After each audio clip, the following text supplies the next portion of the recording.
Hey Big Geeks, and welcome to the next edition. What are we on? Show is 22, our 22nd live stream. While I was setting up and waiting for you, Brad, because you were late, Brad, I was thinking about, isn't it mad? I didn't think we'd make 22 YouTube videos, let alone 22 live videos. Yeah, man, we're approaching 5 million views, 100,000 followers, 10,000 Instagram fans. There's a lot of milestones coming up these days. Yeah, I mean, I wouldn't say 22 live shows was quite the milestone we were looking for, but it's good fun though, man. And you know, in these times when we can't as easily get together, I mean, we do work together, so technically we're allowed to work together. But yeah, you know, being together apart with everybody else, it's great stuff. Absolutely, yeah, it's a highlight for me every month. So guys, I'm assuming you can hear us because nobody's gone, or everybody seems to be saying hey, and hey, good evening to all of you. So we're super excited to have Siren joining up with us for this particular live stream, one of the most exciting experimental breweries in the UK. And also, you know, to some extent, one of the originals, like the original guys that were sort of taking craft by its name and doing lots of inventive, unusual things with it, as well as having a really great core range. So it's going to be a really fascinating evening with Darren, who was the founder. And he's going to talk us through lots of beers, the story of Siren. And also he's got a story that he was just telling me before we went live, which is very interesting, about him being a former race car driver. So we might dive into that as well. I've already seen the question going by about which glass we're going to be drinking from tonight. I would suggest using the craft beer channel glass for all of the beers, except for the red ale, which this glass is specifically for. It's a hard pour, but you take your pick. You go with whatever feels right. Ben Grimes straight in with the super chat. Thanks, man. Oh Christ! I haven't even explained how super chat works. But there we go. Thank you so much, Ben. That's much appreciated. Anybody that wants to get their question answered straight away, so skip the queue.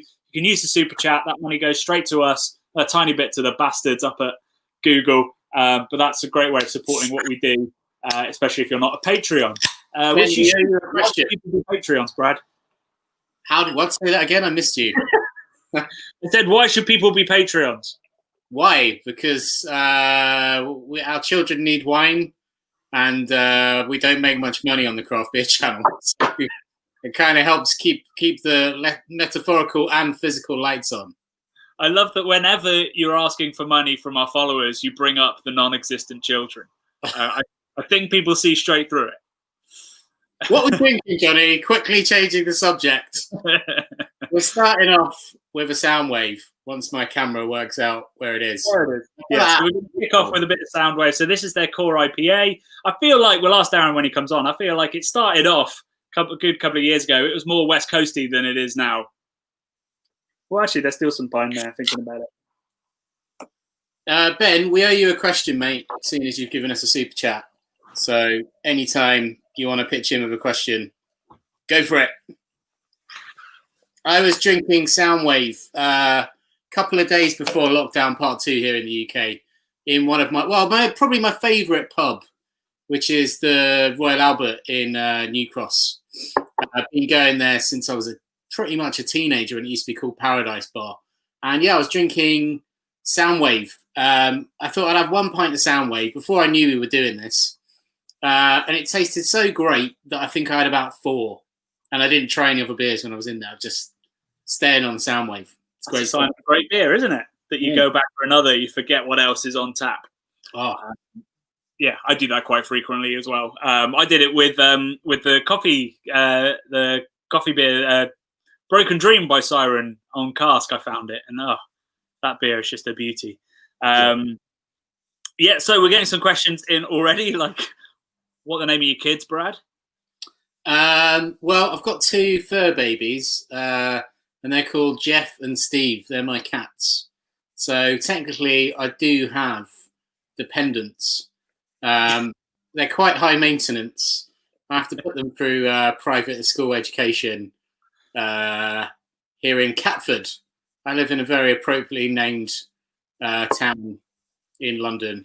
You have a giant cat over the shopping centre. We do. We have a protecting 1970s fiberglass cat that protects the whole of Catford. Great. I love it. So Emirates Forum Mod has already polished off an IPA and an oat lager. That's the way you do it. It's not like we've got 6 beers to go. This is the drinking order for tonight, in case you didn't see our tweets or our Facebooks about it. So we're starting off with Soundwave. Don't have to join in with that one, but Darren will be talking about it a little bit. And then we're going in for Lumina, Neo-Normal, Here's Johnny, Together and Apart, and then Mavka. So we're finishing big. So I was about to say save yourself, but the Emirates Forum Mod, it's too late for us to tell him about that. And like we said, you can support the channel by doing a super chat if you've got a question for us, or indeed for Darren. Before we bring Darren on, he's waiting. I can see him drinking. We've got some quick announcements to make. Firstly, if you've never been on one of these live shows before, please do ask questions in the comments. We'd love to put them live, put them on the show like we just have been, and we'll answer them as soon as we possibly can. If you want to skip that, use a super chat. But yeah, we'll be drinking in order, and we'll have an Ask Us Anything at the end of the show. So probably around about 10 o'clock, and then we try to wind up by 10:30 if we can. Also, Rasco and Disco, who are another YouTube channel, have decided to do a hot sauce tasting at 10:30. So if you want to watch that, watch two men basically ruin their mornings. I'm sure they'll put a link to it towards the end of the show. The announcements are, firstly, it's coming to Christmas, and we have 2 books. Hey! You can buy them on Amazon and also from beer merchants, so you should definitely do that should you want to learn about London's craft beer scene in 2018. It's like a little snapshot. I say it's little, it's really big. God, my camera isn't mirrored, so I don't know which side is up. Beautiful photography written about all the best brewers and all the best pubs. And we have Beer School, which is a crash course in craft beer, which now not read out by me or Brad, but read out by a man who basically narrates porn, as far as I can tell. It's a very sexy voice. So watch out for that. The reason Brad was late is because he was working extremely hard on what, Brad? Merch, mate. It's been a long time coming. There's always seems to be something else more pressing, but we now have a fully operational merch store, which I think is taking a little bit longer to update on our YouTube. But you know, probably in a few days' time, you'll be able to buy directly all the coolest T-shirts, hoodies, jumpers. I even put a little string vest for one of the designs, kind of like a wife beater type thing. yeah. Or approve that. There's even a homage to these guys, kind of. Well, to one of my favorite graphic designers, Milton Glazer, who he died in June this year. Amazing designer. Everyone knows who he is, but they don't know his name. Mm-hmm. And I'll tell you why they know who he is, because he invented the really amazing "I Love New York" T-shirt. That was the guy, and he went on to design Brooklyn brewery stuff and all kinds of things. He's a legend. So there's things like that on there. There's our classic kind of branded merch, craft beer channel stuff. Then there's some things for music fans, like we've got kind of some Black Sabbath inspired merch. There's lots of fun stuff on there. It's Teespring, so you can get it worldwide. I can put the link to the store. Shall I do it? Oh, let's do it, man. I want to see what people think. There we go. The link is there if you want to have a little look. We'll be tweaking some more stuff. It's gone live about 45 minutes ago. So it's still very fresh, but we wanted you guys to see it first, and we were trying to get this live for the show so we could announce it. We just had a little super chat. Can we expect some? I mean, we do need to do that now, don't we? If you want it, I'll make it. But I need a great idea. What is it? Spice Up Your Life, or is it Spice Boys, or what is it? Spice Boys. I don't know what that is. I don't know what that is either. It's a bar, I reckon. Spice Boys. Spice Boys. Yeah. Okay, well, we'll workshop that, Brad. We'll come up. As I've mentioned many times, I wanted to do a shandy bar called Shandy Boys, which maybe one day, if we get some backers, someone will help my dream come alive, which is to pair the finest beers with the finest sodas in the world. Fantastic. I mean, Chris, you only got to tempt me, and I'll put on a silly hat, mate. We'll play the silly hat game at some point. I got plenty of others, dude. Matt Simpson's enjoying your Milton Glazers. Oh, thanks, Matt. I think they're awesome too. It kind of came to me in a dream, and there's a lot of things, dude. And like genuinely, Milton Glazer is probably, well, he's one of my absolute heroes. He's a rock star designer, you know, and the guy fuses so many things that I love together, including, you know, Brooklyn Brewery, which was my gateway beer into the world of craft beer.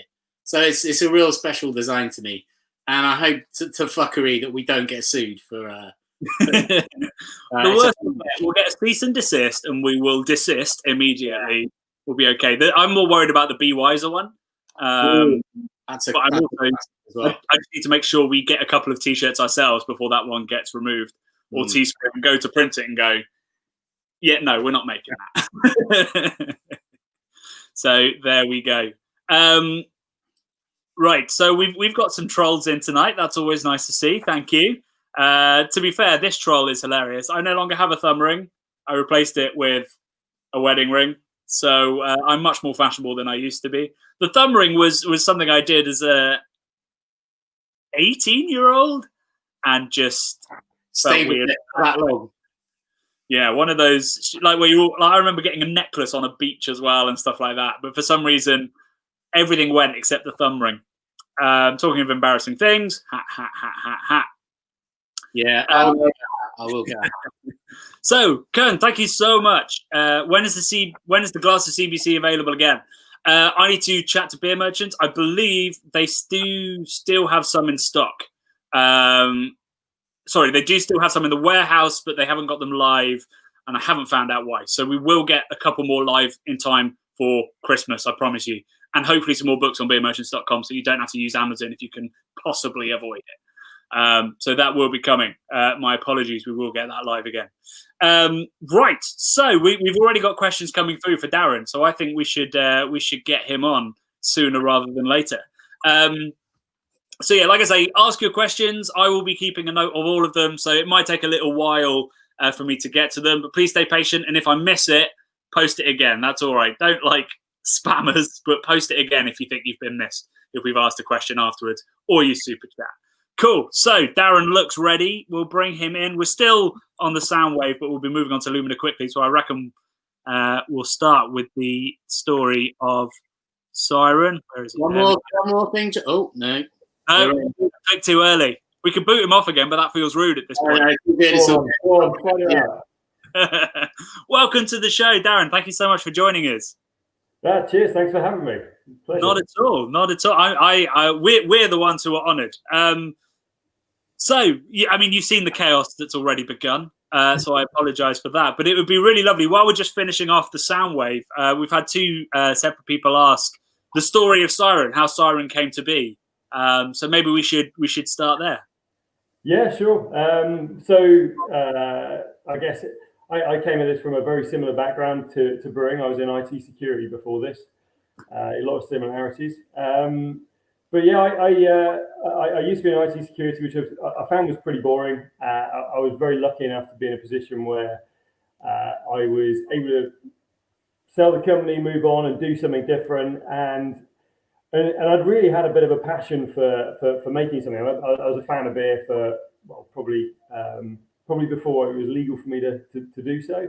And you know, back in I think about 2008, 2009, I tried my first BrewDog beer, which I think has been a gateway beer for a lot of people in the UK craft beer scene, and I'm no different in that respect. For me, it was 5 a.m.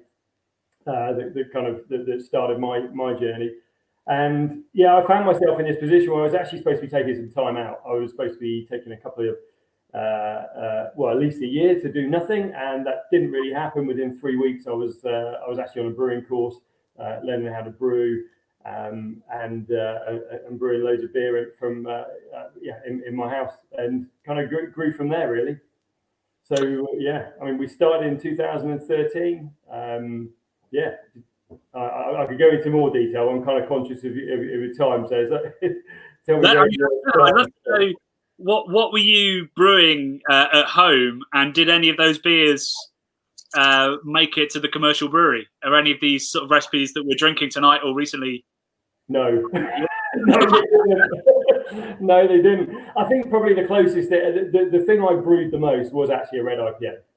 That was the thing that I love 5 a.m. Saint, and I was playing around with. I got a load of, they were, to be fair, pretty out of date hops at the time, but I got a load of New Zealand hops and a few US ones as well. But I was mostly playing around with red IPAs and IPAs. I didn't touch a stout or anything along those lines. So, but before I started, one of the things that I did was I went over to San Diego, and I went to the Craft Brewers Conference over there, and just to really just get kind of immerse myself in it and just see you see what was going on over there. It was a massive scene, and I thought, well, look, this is going to be my do I or don't I? And I kind of went out there and sat in a keynote speech where back then it was about 4,000 people sat in there, all with massive beards, and actually both you guys got beards, but they mostly had more hair on their chins than I've got on my head. And they're all clapping and cheering and whooping like it's some kind of evangelical society. But I got some great advice, and one of the bits of advice I got, one of the best bits of advice I got was, doesn't matter how good your home brewing is, get a professional brewer. And that was one of the things I did. And the second great bit of advice I got was actually from Jasper from Camden. Bumped into him. He said, whatever size brewing equipment you're thinking of, if you can afford it, double it. If you can really afford it, treble it. Which was again great advice for us. So it enabled us to not have to replace our brewing equipment for at least 3 years. So I guess that was from Jasper. Well, actually, Jasper started pretty large. He found some funding pretty early on, but it's a classic thing. Like, so many breweries get stuck in a warehouse with a small brew kit, and we struggle. He actually started with a 2.5 barrel kit from Dave Porter up in, which is where I did my course from. Ah, right. So he did actually have a pretty tiny kit to start off with, but I think actually before he even really got stuck in with that, he knew he needed to go bigger. I think after they went for the little, was it a little Braucon thing? Yeah, I think he went German straight away. Yeah. So you got, was Ryan your first head brewer? He was indeed, yeah. So one of the things that happened, I met Kelly from who was at Thornbridge at the time, Kelly Ryan, and he was the guy who said, get a professional brewer. And actually what he did was, when he came back, he did a bit of a Twitter campaign for me. So he put out a whole bunch of tweets saying, look, I met this guy, he's looking to give carte blanche to anyone who's feeling a little bit creative to help build this brewery with some really cool ideas, really cool recipes, and so on. And off the back of that, I got loads of people that I interviewed, and Ryan was this guy who was an American brewing in Denmark from this little island, tiny little island, and part of what he did was brewing some of the really way out crazy stuff for Jeppe from Evil Twin, and also from Michela. So we hit it off right from the start. Couldn't have really landed on my feet any better than somebody who had the kind of level of creativity that he had behind him. It was fantastic. So was he? Was the idea from the start to brew lots of very experimental stuff? That's what you wanted to do, or was that sort of where Ryan took it, or was it a combination of the two? Because even now, although Siren's now a very big brewery with a very strong core range that is quite national, you still brew an incredible amount of beers, as we're going to find out tonight. Yeah, it was. So for me, it was always important to have a core range. Not having done this, you kind of go into it with certain ideas and what have you. And I felt it was going to be hugely important to have a core range. I felt that a core range is that thing that helps you really dial into your equipment, really get to know how basically how well you're working. It's that thing that you should be able to figure out what you're doing and what tweaks and stuff you make as you go. You can really learn your craft on your core range. And Cool Range does a number of other things. If you've done a great job with that, then someone's at a bar. Our industry, our customers, they're all they like variety. They're not gone are the days where people are massively loyal to one brand. They want to try new things, but sometimes you also want like you were saying, Brad. You go to that bar and it's got a beer on there that you know and you trust and you like, and you just don't want to. You want the comfort of knowing that beer is going to be great, and that's what we want to do from our core range.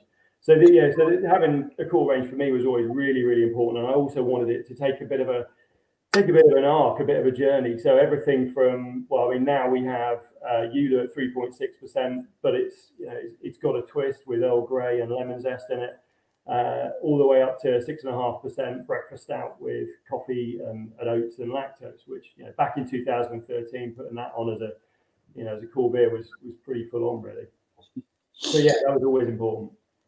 Well, let's do the first beer that we're going to do as part of the tasting, and then I will dive into the comments and we'll take some questions. Cool. So we're going to be starting with this bad boy. This is Lumina. I remember when this beer came out, which wasn't that long ago, I got sent a star chart, Darren. What was that about? Well, do you know what? I mean, we've had this plan for a long time to release a new core beer this year.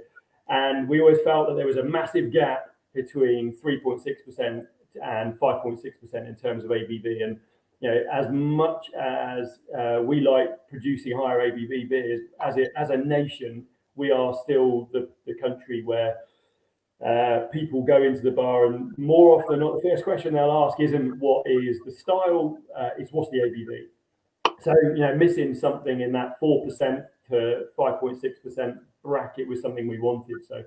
So we were playing around with we actually played with a pilot of this called Refractions at the beginning of this year.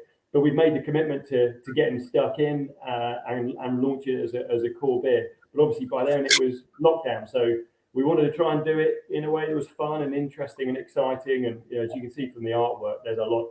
We've drawn on the inspiration of the sky, the stars, celestial, all that kind of stuff. So we thought, well, let's try and make it a bit of a theme around that. See if we can get people out drinking beer in the summer, staying up late at night, and see if we can get them to gaze at stars, which they did, which was great. And tell me about the recipe itself. So, I mean, I always try to put emojis to describe what people are going to be tasting. Obviously, you're not going to taste stars, but I got a bit of like really lovely soft mango, but like kind of a almost a shandy-esque kind of light citrus and mango-y kind of thing coming off of it, and it's a really beautiful dry citrusy beer. Was that the intention? Yeah, I think kind of hit the nail on the head in terms of what we were trying to go for was that kind of tropical fruit salad, nothing too over and pinpointed. We actually really wanted to make this very, very sessionable, very, very easy to come back to. So kind of that light, soft mouthfeel, tropical fruit, but not too hard in one direction. I think with Soundwave you've got much more of a bit of a bitterness bite, even though that has dialed back a little bit. But you've got that strong pine. The Columbus and the dry hop really adds something that's a bit spiky. And we wanted to go a different route with Lumina and just make it just really easy, really easy drinking, easy balance, and nothing to slap you around the face, which is probably a bit more in line with some of the other beers we do. So we've got people coming in saying that they were part of the launch, which is really cool. Oh, cool. Great stuff. Yeah, for sure. Yeah, I mean, I loved it. We were out sitting outside watching the stars, and had the kids sat up till god midnight trying to. There was a time I think in one of them where there was meteorites falling, and I never saw one, but the kids did. So it was lots of fun. I'm glad everyone enjoyed it. Right, let's dive into the comments. I'm not seeing too many questions about the beer itself, so we'll go back to grab some that were coming up just as you were coming onto the show. So the first one is Chris Wiseman asks, when is the Siren Pub coming? Is there a Siren Pub? Well, we got the tap room. Yeah, when we crowdfunded, we did say that we would definitely consider it. It'd definitely be something that we would look at. We didn't quite get to the figure that we needed, or that we said we would, where we would actually go for it. So, but it's definitely on the cards. For me, I think it's a great way of being able to really showcase your beers, but also your service and tell your story. And you know, we do a great job of that down in the back end of Finch Hampstead, which, you know, I know you've managed to take the time to ride on your bike all the way from London, you nutter. Come out and see us. You know, we do a great job down there, but I think at some point we would definitely be looking to do something else and get some kind of Siren tap yard somewhere else in the rest of the UK for sure. I guess there's lots more you can do with the pub. You know, maybe getting a kitchen, having somewhere where you wouldn't have to drive to. There's little benefits, but there's nothing quite like a tap room where you are only, well, I mean, with Siren, maybe you're 20 meters from where it's being brewed, 30 meters, but being that close to it is just something that can't be replicated, whether it's in a pub or in a tap room elsewhere. So there's no, I think you're right, and I think that's also, people want that. You know, I mean, it's, you know, when we first built it, we're right at the back of the industrial estate, so you've really got to want to come there. You know, you've got to be really trying to hunt for us. It's got a little bit easier with a new pathway that's come through. You can cut through the woods, and then we're right there. But for a lot of people, they don't. They have to come all the way through the industrial estate. Yeah, they're not pretty places, industrial estates, you know. And sitting outside on a table, but people love that experience. I think they love feeling like they're connected to the place that is made the product that they're sitting there drinking, and it's, you know, and it's great. I think it's, you know, that isn't necessarily something you can recreate in a bar, but yeah, I think there are other ways of getting a great experience to customers and being able to tell your story about your beer. Rich Newnham, who is looking dapper in very smart. You've got Caribbean chocolate cake coming out next week. What's your favourite version? Oh, that is a tough one. That's a tough one. Do you know what? I don't think I'd call it at the moment for this one. I don't know if have you seen the release list? I haven't actually seen what the different varieties are this year. No. I'm just trying to think whether we've actually announced them all. I think we have. Yeah, I think we have. I'm pretty certain you have, because I think it flashed by and I didn't have time to check when it did. If not, give us an exclusive, Darren. Come on. Don't hold back. Exclusive. All right, I'll give you the rundown. All right, so this year, as you'll know from the Here's Johnny, which we'll get to try in a bit, we installed our nitro doser.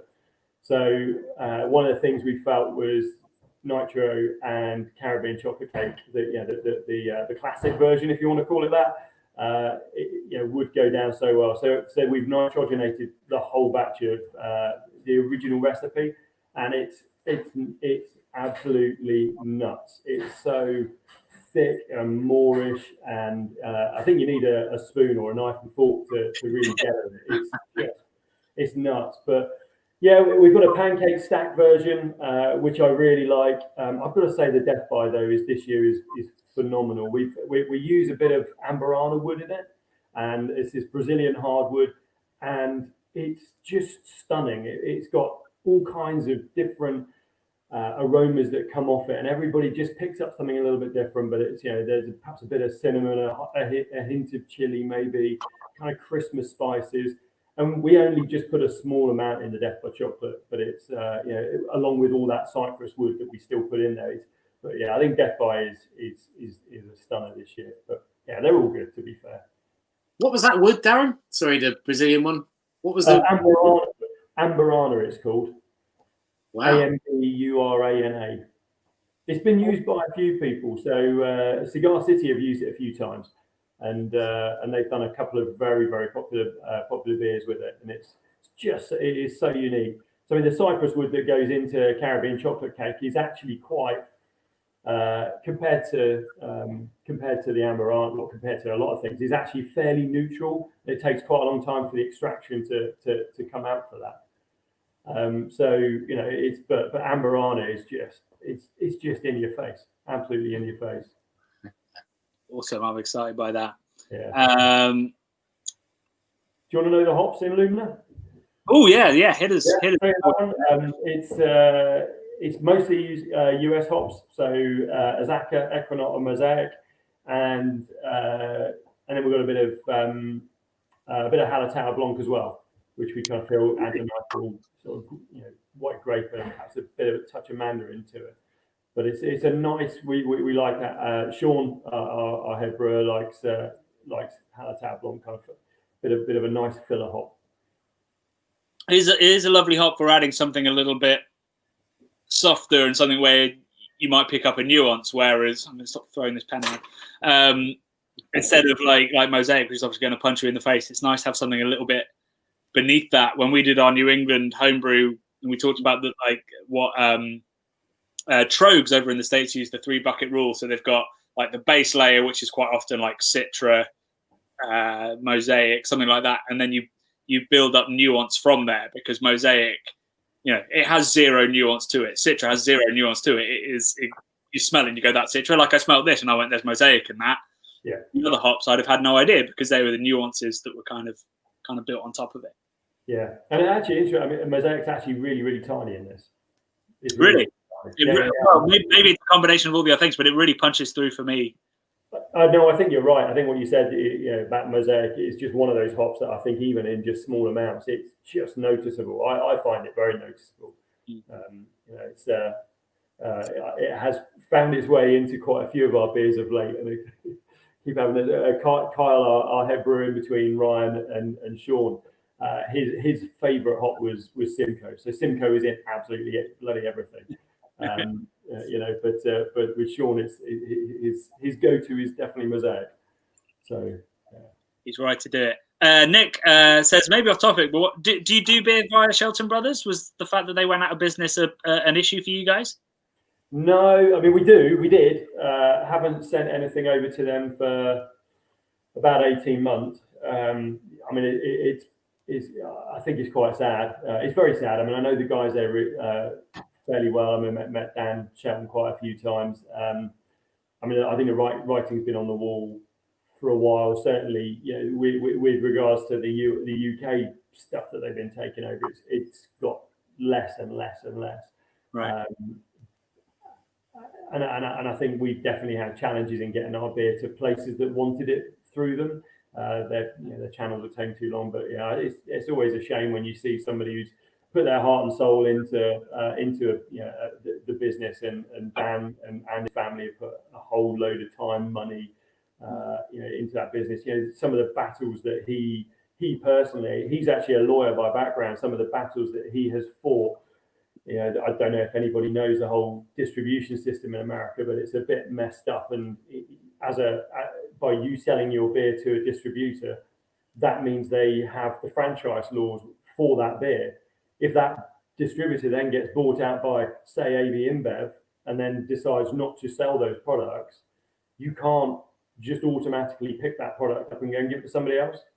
The amount of time and money that Dan spent in fighting things like that, where they sold through a distributor, got bought out by AB InBev, and then that was it. Their distribution in that area went to pieces. So it's a bit. It's sad. It's sad. Yeah. Well, yeah, and also they were so supportive of a lot of very small Belgian breweries that got to grow off the back of having an American market. So we said in our Discord forum that this week we'd be drinking lots of Belgian beer to try and potentially help those Belgian breweries. I actually spoke to some Belgian beer writers, and they were like, I wouldn't worry about it too much, because they had the same experience as you, like dwindling amounts going through. So actually, there aren't that many as many businesses as they used to be reliant on Shelton. So hopefully everyone will be okay over in Belgium as well. Yeah. I think they will. There's new comments coming through the whole fucking time, and I'm desperately trying to keep up and get through these questions. Maria asks, always a slightly awkward question. Did you have seed funding when you started, or was that crowdfund you did the first time that sort of just serious liquid cash came in? Yeah, I mean that was the first time we took any investment outside of that. It was started up by me and my wife, and I was lucky enough, as I said, to have sold my IT business, kind of helped get the start off, get Siren off and running.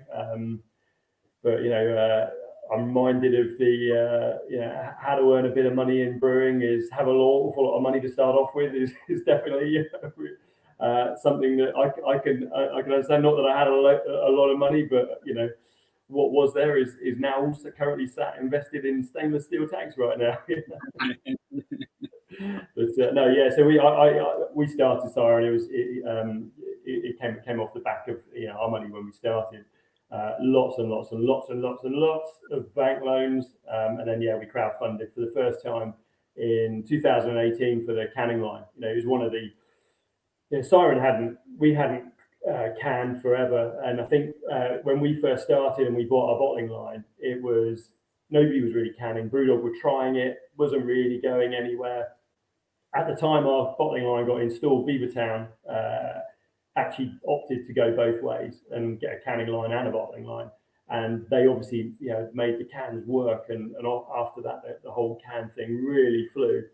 But we just didn't have the money to invest in it properly, and I just wasn't mindful of. I didn't want to go down the route of having a canning line that was going to not necessarily give us the same quality in terms of consistent DO and stuff like that we were getting out of our bottling line. So we just held off on it for so long, and in the end it got to the point where if we don't do this, we're already seeing massive dip in small pack sales, and we just felt that if we didn't do something about it, we would just our small pack was just going to go nowhere. And but to do it was a best part of £1 million investment, and we just didn't have that money. I mean, you came down a little while ago and saw the line. It's a big old line. Yeah. Although the thing you were most proud of was the nitrogen doser. You were like, here's the canning line and here's the nitrogen doser. Yeah, I mean, everybody said, don't do it. But I just thought, I got to have Broken Dream on nitro. It's just You're there with your knife and fork game, but Caribbean cake's going to be great, guys. Definitely. Does the love of the sort of nitrous and all that kind of stuff, does that come from the racing that I can see that's going on in the background? That's a good link. Yeah, there was no nitrous oxide going on in the cars I used to race, but no, I did race cars. I don't race cars now because all that money's gone into stainless steel tanks. So is that you in the car in the background? That's a serious looking Formula, I don't know what car, but yeah, it was Formula Palmer Audi. Jonathan Palmer, who used to be a Formula One driver, he set up his own Challenger series with the idea of trying to make an affordable, if you can ever call racing affordable, bridge between F3 and F1, and he did this thing where you could join in as an amateur for a race weekend, and that's what I did for that. And then after that, I raced Caterhams and a Radicals for a bit. Awesome! Wow, you've done it all. Amazing. Caterhams, rallying, everything. That's I love Caterhams. They're supposed to be the most fun thing to drive for the weight of it in the world, right? Oh, they're nuts. They're great cars. They don't weigh anything. They're just so much fun. We actually had one called an R500, which was 500 brake horse per ton. So it was like 240 brake horse, and it was whatever it was, 480 kilos or something. No, a bit more than that. But yeah, anyway, it's 500 brake horse per ton, and it was. They squeezed all of that out of this crappy Rover Case 1.8K series engine, and the engine blew more times than I can remember. It was a great car to drive when it went, and not so much fun otherwise. Wow. Yeah, good fun. Right, I'm conscious we've got lots of comments. This is a tricky question. Do you want to answer this now, or we can think about it? No, I can answer that actually. I mean, there are a lot of things that I really love. There's a lot of things, and actually my favourite beer can change from time to time. I think the thing that I am most proud of is Maiden. Which is our anniversary barley wine that we do, and for me, it's actually the first beer that we ever brewed.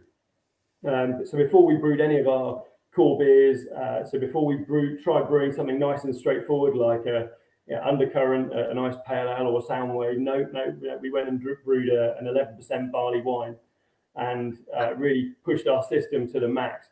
And the idea was we kind of wanted to make a bit of a statement, really. And we brewed this barley wine, fermented it in stainless, and then put it into rum, bourbon, Armagnac, tequila, and brandy barrels, with the idea that in a year's time we'll come back to it, we'll brew another batch of it, and then we'll taste every one of the barrels and see if we can create a blend that's better than the sum of the parts. And then if we can do that, we'll then replace what we've taken out of barrels, always leaving a little bit left in. So we'll never drain a barrel entirely.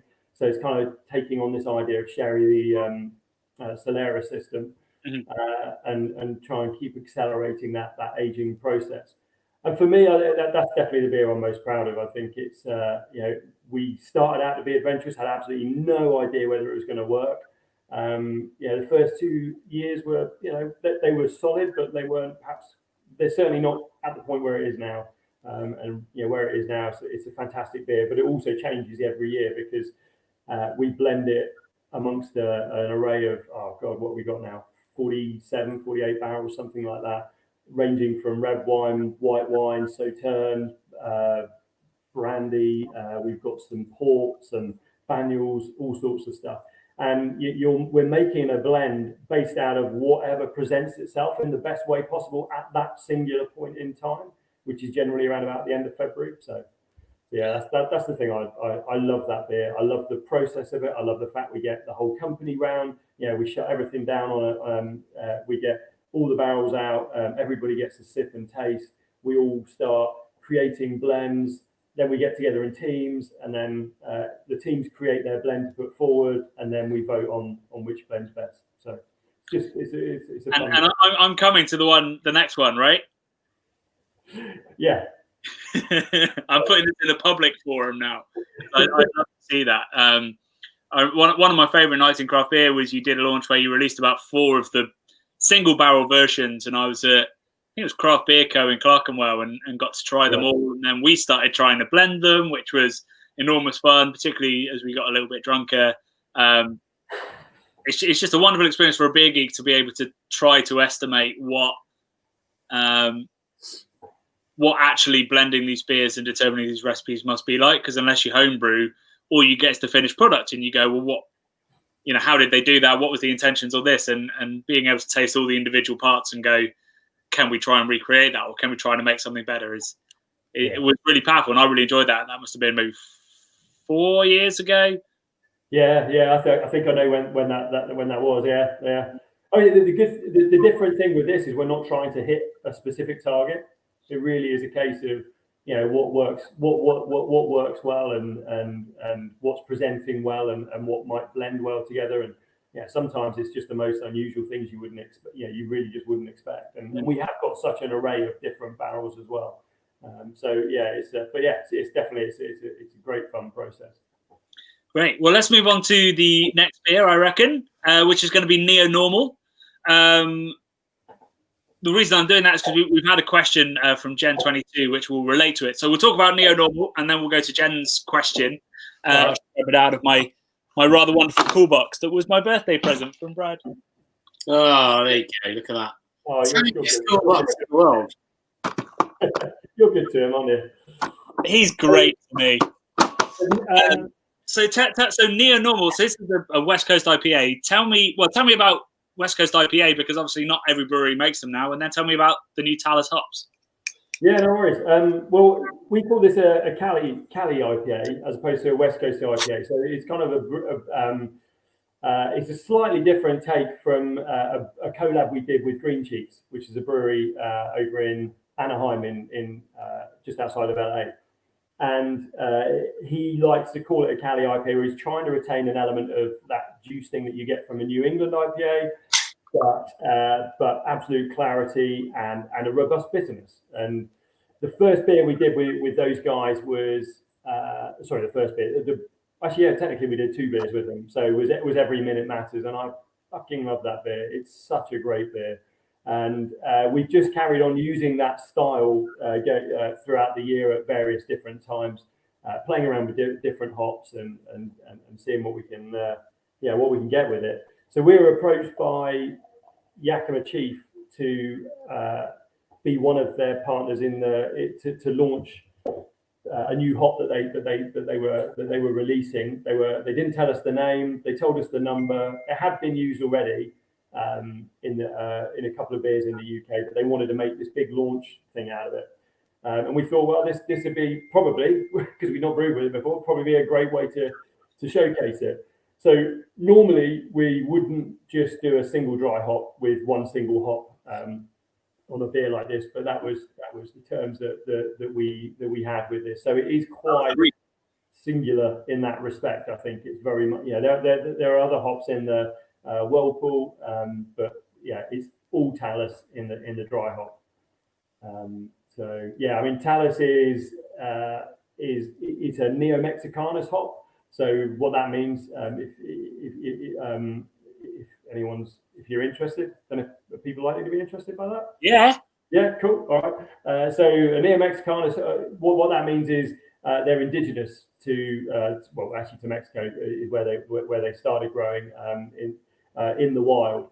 So a Neo-Mexicanus hop is purely indigenous and therefore hasn't got anything like, whereas things like Citra they've got elements in their lineage of so it's like the noble hops of Europe. It's like it's a single variety from a single place, and maybe it's now being grown elsewhere, but it's originally one variety with a physical.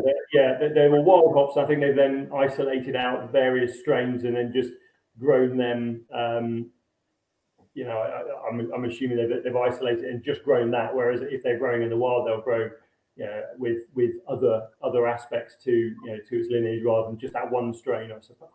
I'm not a hop expert, so I don't know enough about that. But the one thing they really love about this hop, and I think it really shows, is it smells the same apparently on the plant as it does in the pellet, and it really translates through the beer, which is unusual because there aren't many hops that you really get that clear expression all the way through. So yeah, I mean, it's a really interesting thing. Like people, you see all the time on forums and stuff, people going like, what does this hop smell like? And you're like, well, it depends what you've done with it and in what style, and whether you're talking about the pellet, the flour, the boil hop, or the fermentation edition. Like all of these hops have endless different applications and biotransformations that happen. But yeah, I mean, it's one of those hops that Talus is in there.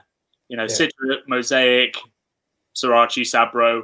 And Sriracha and Sabro have a lot in common with this, like that coconut.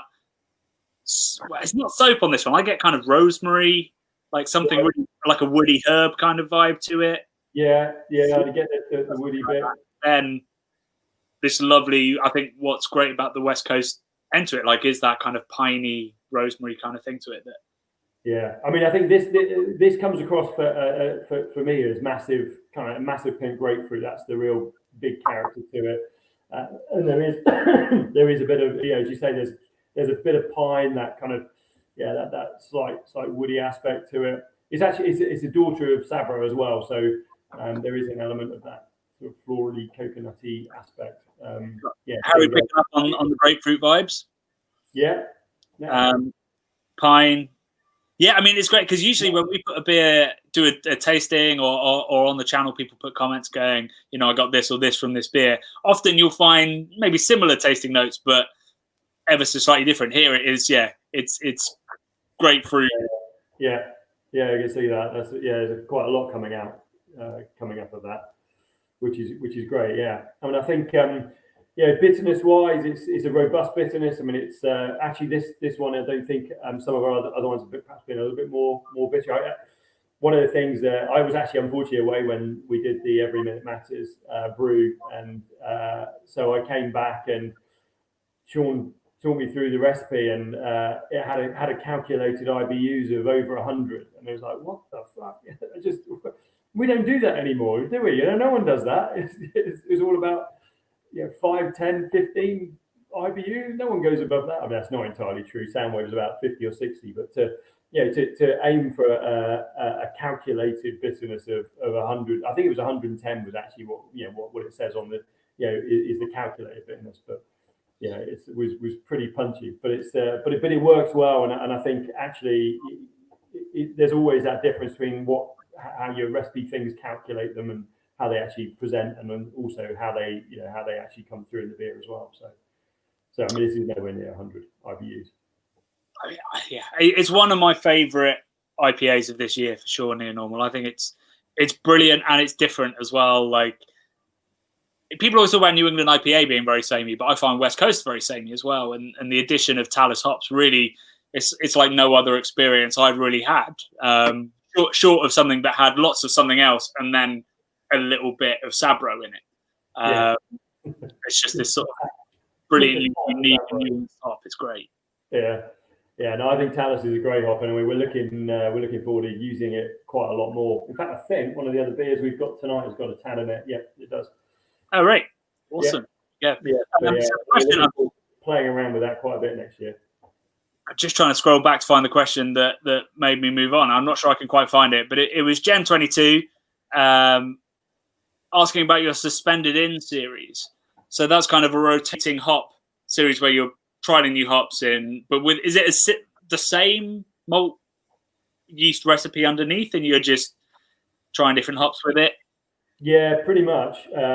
So I think probably about 18 months, maybe 2 years ago, we settled on the malt base.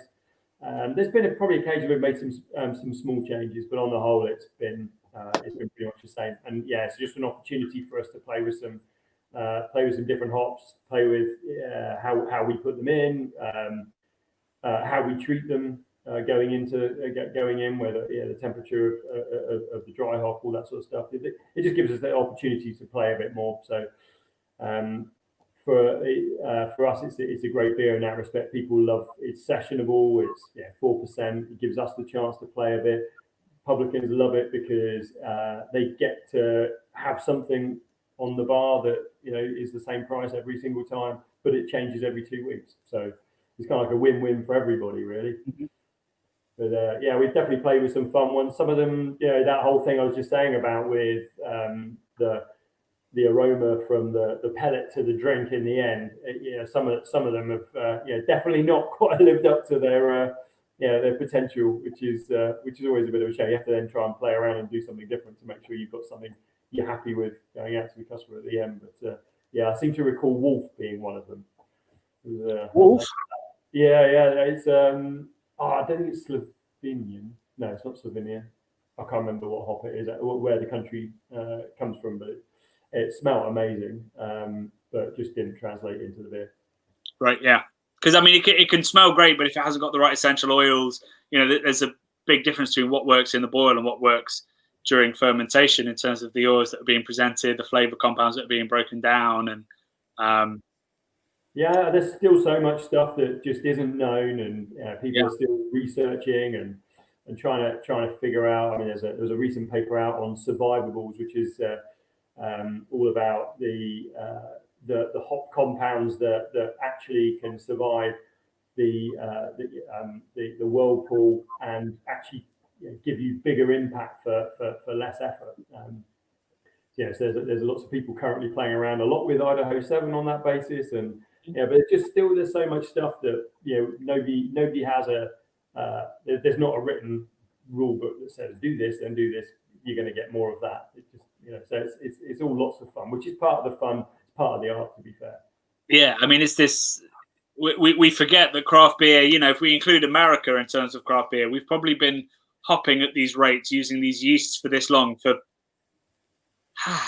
12 years maybe at this point. Like, we never used to use these hopping rates. We never used to add everything at the end of the boil, everything at the end, or even during fermentation. All this stuff is relatively new, and science takes a long time if you get a peer-reviewed study to get it all right. So still, I wouldn't say it's superstition, but it's guesswork, and it's repeating what works for you, which might not work in another brew house. No, I mean, if you just think back to probably 4.5, maybe 5 years ago, New England IPAs probably weren't even a thing. And in the UK, they definitely weren't a thing until Dipper version 3. So, it was.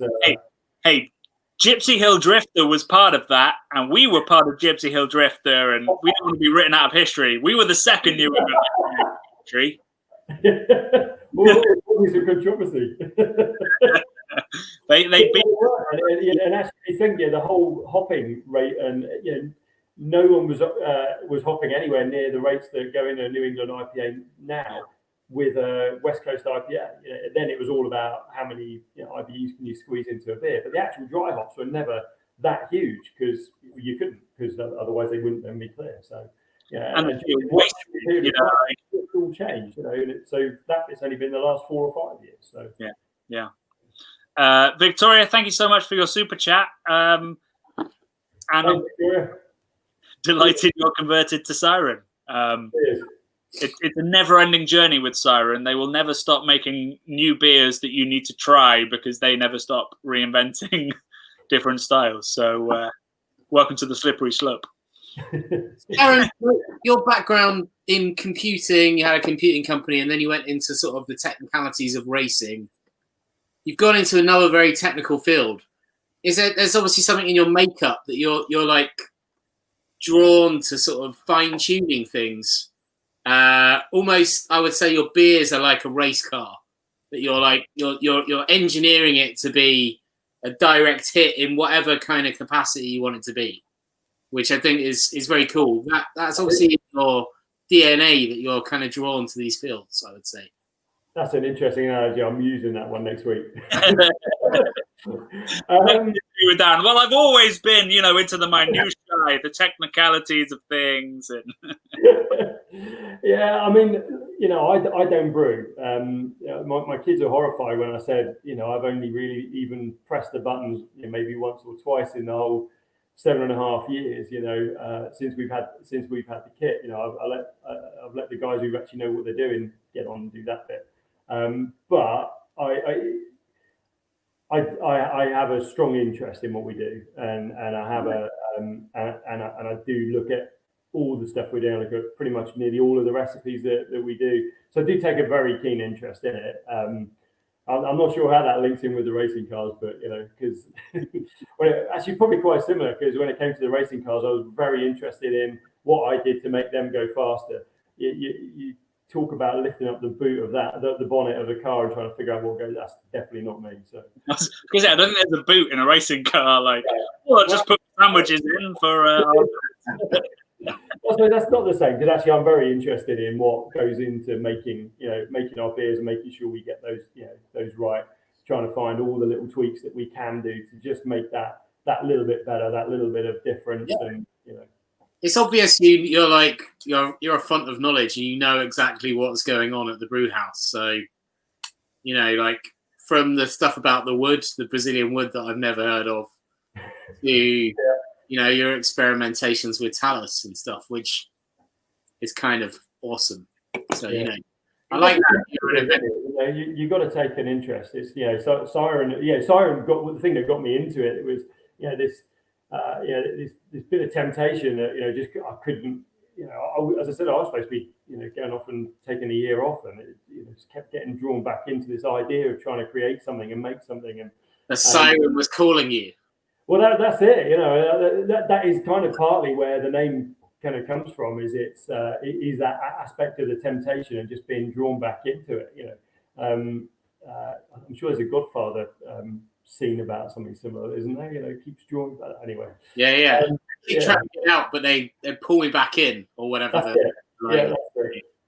Yeah, I seem to recall that one on Sopranos mentioned quite a few times. But so I've forgotten the question now, actually. But I don't think it was a question. It was just it's like more of a you're obviously into the kind of fine tuning of anything that you do, whether it's computers, cars, or indeed amazing beer. That was kind of it. I do like the idea of being able to just keep getting better. Nothing's ever good enough, and not good enough. That's not true. I don't think like that, but you're always looking to make sure you can do the best you can do, and just find any little areas just to make it that bit better. So, but that's exciting, right? Because I would say there are some breweries that maybe sit on their laurels and they're like, well, we do this. This is what we do. We're going to keep doing this. This works. But I think you guys are like adventurers. You're kind of exploring still, which is great.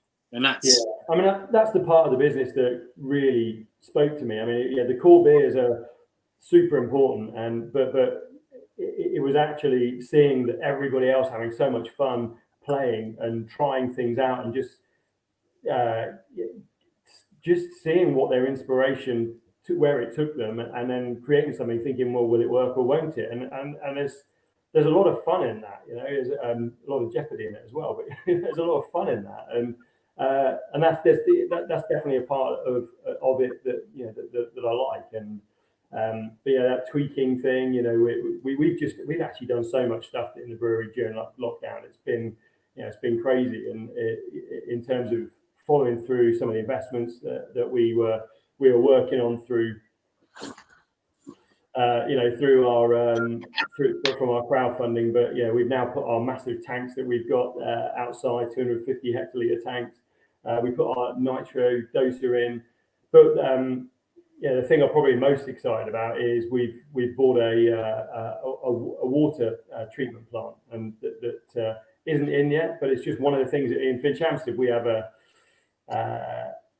have pretty hard water. It's so whatever you do, you're very limited to how you can build the water profile that you want for the beer you want. You know, we've always got massive amounts of calcium in there, so there's nothing we can do about that. So now we can, or when this gets installed, we will be able to. And yeah, that will be just tiny. I mean, actually, considering the cost of it, it's yeah, I'm sure the tweak won't. Yeah, it'll definitely be noticeable for us. Whether, you know, all our customers will notice the difference, I don't know, but we'll feel it's just helping just get that little bit closer to where we want to be. It's always, I think, a really important story to tell when brewers are talking to the people that drink their beer about those. You know, it's mostly marginal gains brewing. It's mostly making these tiny little tweaks that make little differences, and some of the time it's flavor wise, and some of the times it's process wise. Right, yeah. So the drinker won't notice, but suddenly, like I saw, there's a question that came up, sort of, you know, they thought that the Siren sort of juicier style beers, the pale ales, were really tasting great this year. What's changed? And I don't think I've ever asked somebody that question without them going, well, nothing changed specifically this year. We've been working on that project for like 2 years, and it's like getting, you know, reverse osmosis. It's changing our dry hop procedure. It's switching supply for this, or switching a yeast that doesn't actually change the hop profile immediately, but what it does mean is this further down the line. And trying to explain that like you just have is super important. John Hoth has come up with a question that I wanted to go back to, which is, Siren creates a lot of new beers. Do you find it hard keeping up with the ideas, or are you unable to keep up with the ideas that are coming out? So if you've got lots of people feeding in and you're like putting off stuff, and it feels like a very creative space, I guess, Siren. Like, I've probably, in many breweries, with all the contacts that I have, I probably know 3 or 4 people at a brewery. With Siren, I've probably got about 20 emails from different times I've spoken to you guys. It seems everyone's lots of fingers in lots of pies. Yeah. No, I mean, we're definitely not short of ideas. That's definitely not a challenge. It's there's loads of ideas, and it's generally about trying to make sure you take it from idea to concept that we feel will work with a reason and a story. Those are, you know, those are the things that you know, that are important to me as we to decide if we want to take something forward. Is there a reason for it? I mean, yeah, that might sound like some, you know, could be fun, but yeah, is there a reason for it? Do we think it will fit, you know, in the time of year or something? But yeah, no, we're not short of ideas, that's for sure. It's it is something we work hard on. You know, we have regular meetings and conversations about it, which, you know, kind of sounds like it sucks the life out of that. But you know, it's important. Because it is a part of our DNA. You know, you've got to make sure you make the time to have the conversations, to talk through where are we working, where are we innovating, what ideas have we got coming up, and what are we thinking about, and so on. So, but no, we're definitely not short of ideas. There's loads of stuff. You know, there's loads of stuff to do. There's loads of things that we could play on. You know, we could just keep brewing, you know, these kind of things. I'll be very happy with that. So, oh, you can't see that, can you? There you go. That one. Right, so I think it's probably time for the next beer. We've had some people It's glorious. We always get this split on our live shows. One is like people going like, I don't want to be a mess. I'm struggling to keep up. And then you have the other half of the comments going like, what's the next beer, guys? What's the hold up? Why are we still talking about the beer beforehand? We need to be moving on. So we'll try and strike it. I feel the need to say, if you don't think you can keep up, please don't struggle to keep up. Do just sit out a beer. You can watch this back, so you can always come back while we talk about the beer and drink it again on another night. These live shows do stay up. So don't drink more than you feel comfortable or than you feel is safe or than you feel is responsible. Yeah, I thought you were going to be number 5. Right. So Barney, who's from Reading, he knows about Double Barrel. That's great news. Good to hear that. They're we're actually from outside Reading, so quite a way, a good 5 or 6 miles out. But good to hear that you heard of Double Barrel. We've got another new brewery as well, and actually in Fitchampton we've got Elusive Brewing, which is another great brewery over the road. So Barney's gone from not an awful lot to some good breweries now. Yeah, I mean, if you're looking for a great suburban jaunt out of London, Finchampstead has almost everything you need. It does, doesn't it? Great street food. Absolutely. Are we going? Where am I going? I should quickly apologise for Brad turning into a robot for a second. He went into the Matrix, but he came back out. Yeah, I've had lots of technical difficulties this evening. Mostly because I wasn't on the chat because I was still working on the merch shop. We have a merch shop, guys. Go and buy a T-shirt. I think I could post it again. Yeah, post it up. So we've got a merch shop, and if you're a Patreon, join our Discord channel, and we should probably open up a new channel on there, which is all about what merch should we make. We've already had some interesting suggestions about Spice Girls style and whatnot. I think it'd be pretty funny, to be honest. I don't know how many would sell, but it doesn't really matter because Teespring, we can sell 1 T-shirt if we want, and that's totally fine. We're not going to be stuck Del Boy style with a shed full of 400 T-shirts. So by all means, if you come up with something that's incredibly funny that me or Johnny might say, we'll stick it on a T-shirt and we'll sell it to you. This can I just wait? I'm not on screen. Can I just say this is incredible? We didn't expect this. We've got 4 purchases already. Bless you all. And this is a great suggestion. Let's get some hats. Oh, hats. We made some prototype ones. Maybe I'll grab one later. I think I've still got a prototype. That's not a CBC hat, Brad. Keira Knightley or nothing. Right, so let's move on to the next beer. Oh, goodness me. Someone's getting a Siren Advent calendar. I didn't mean to click on that. Good for you. That sounds great. Darren, I want a Siren Advent calendar. I'll get one out for you. Hey! There you go. Always flagging. It doesn't do anything. Great. So we're moving on to the next beer. We're moving on to Here's Johnny. Right. Here he is. Here's Johnny. And you've got a nitro glass. I haven't. So go on then. You've not got a nitro glass. Right. So, Brad, do you want to do the hard pour or shall I? Do the pour? I can do the pour. I just don't have my fancy camera anymore. Can I make it so it's just me and Brad? Oh, there's so many settings. Oh, my. I don't know what any of these buttons do at this point. Let's. I think I'm highest definition, aren't I? So yeah. Let's do it with me. So this glassware, Darren, I presume, is that this is right size for me to be able to just upend that, and it's going to work, right? I wouldn't actually. No, it is the right size for the liquid, but it actually doesn't take the head as well. We thought you live and learn.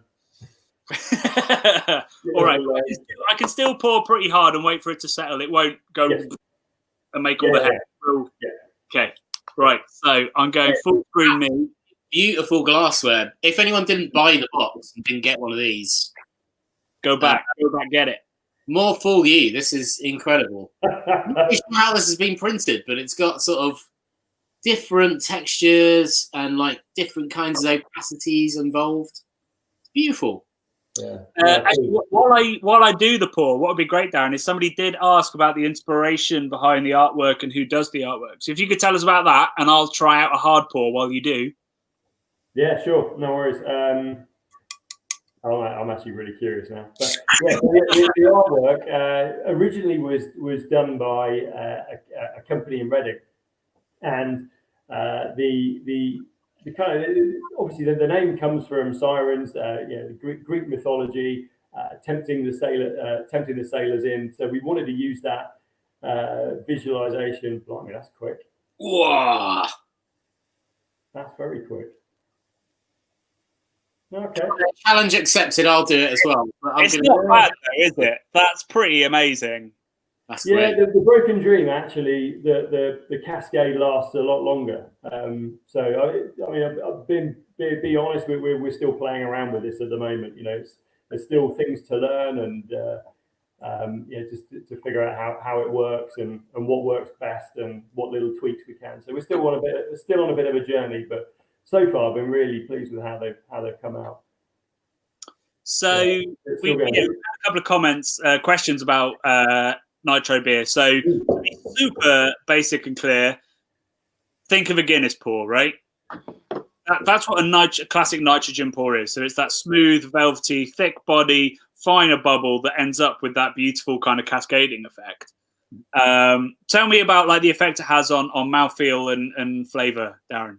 Sure. Well, the biggest thing is there's very little carbonation in there, so you're not getting that prickle at all. So it's more like a cask beer. Actually, is probably the big thing. The two things you get should be this. You can't see that. Big thick head, which that's one of the real key things about a good nitro beer. You've got that creamy thing to drink through, which adds to the experience. And then the beer itself hasn't got any carbonation, so it's very little carbonation. So it's like drinking a cask beer, and that's one of the reasons why I really wanted to try putting a red IPA on there, because Liquid Mistress was one of our first beers, one of our first flagship beers, and on cask it was just amazing, just big, thick, and chewy. And for me, I loved that expression of the beer. I loved it on keg as well, but on cask it was great. And that's why I wanted to try it with the red IPA. And I think the thing about IPAs, the thing about nitrogenating a beer with an IPA is it does mute the aroma, which is something we knew. So we just had to be a little bit careful with it. It does mute the aroma, so you've got to try and add a bit more to the beer itself. So I was where am I? So I was saving these questions. So apologies to everyone that put these questions really early, but people were wondering what's going to happen to Liquid Mistress, because people are loving these red IPAs, these red ales. Was it just that it didn't quite sell well enough, so it's going seasonal or something like that? Pretty much, yeah. That's pretty much it. We were just struggling to maintain it. For us, we want to make sure that if we've got a beer in our flagship range, it's going to be available all the time, and we've got to make sure we've got it in all the formats all the time. And we were just struggling to do that with Liquid Mistress because the sales rates were just not, they were up and down. So everybody says they love a red ale, but actually nobody really drinks them very often. So what we've done is we just bring in a couple of red IPAs out through, or red ales throughout the year, and that actually has a much better effect. People, there's a lot of interest, a lot of excitement. We actually did a Twin Flames before we did Here's Johnny on nitro as well. Actually, we did a classic and a nitro, which was great because you got to try the two different ones. But yeah, that's Liquid Mistress, I'm afraid, has met her end, which I'm very sad about, if I'm honest. Yeah, so that was the perhaps the one that you had the strongest DNA in from your brewing in the garage kind of time. Yeah, definitely. Yeah, definitely. It's a really interesting thing. So I'm writing a book right now all about seasonal brewing and seasonal drinking.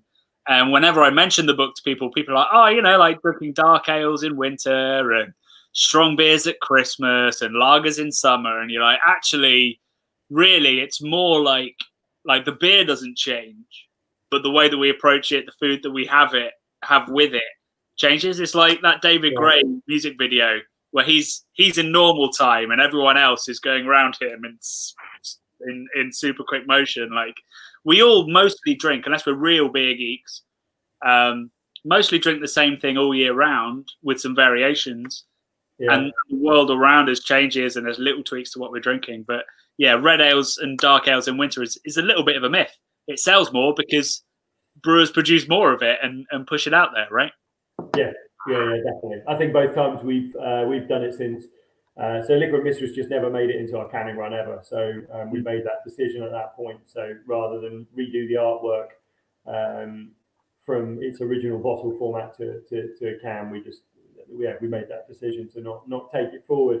So since then, we did our red IPA experiments have gone to pretty much autumn, which is a bit damning in that respect, I suppose, isn't it? Really, but yeah, they've gone down well every time we put one out.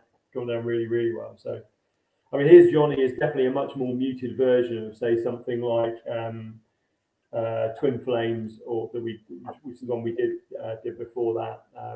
You say muted, but what you mean is it's malt, not hop. I mean, actually, so Twin Flames was actually probably a richer malt based and actually a much more punchy hop aroma as well. I mean, it's the origins for this beer was we did it for we did a Mitchells and Butlers showcase a couple of 3 years ago, I think it was. So I think it was their Nicholson sites, we pretty much were in all of their taps for the whole month of October, and they wanted a Halloween beer. So we did Here's Johnny for them on that basis. Actually, I was also really proud of the video that Tim, our social media guy, put together for that. If you want a scary beer video, you go and have a look for that one. So with this beer, just to sort of get the tasting notes from it, like did you up the hopping? Did you try to account for the fact that the hop notes of it in particular would be muted by the lack of sort of carbonation exploding in your face, or did you go embrace that kind of malt, caramel, brown bread kind of vibe that we get from a nitrogenated malty beer? Yeah, definitely. With this one, we worked harder on the malt bill compared to the original version, which was only in cask.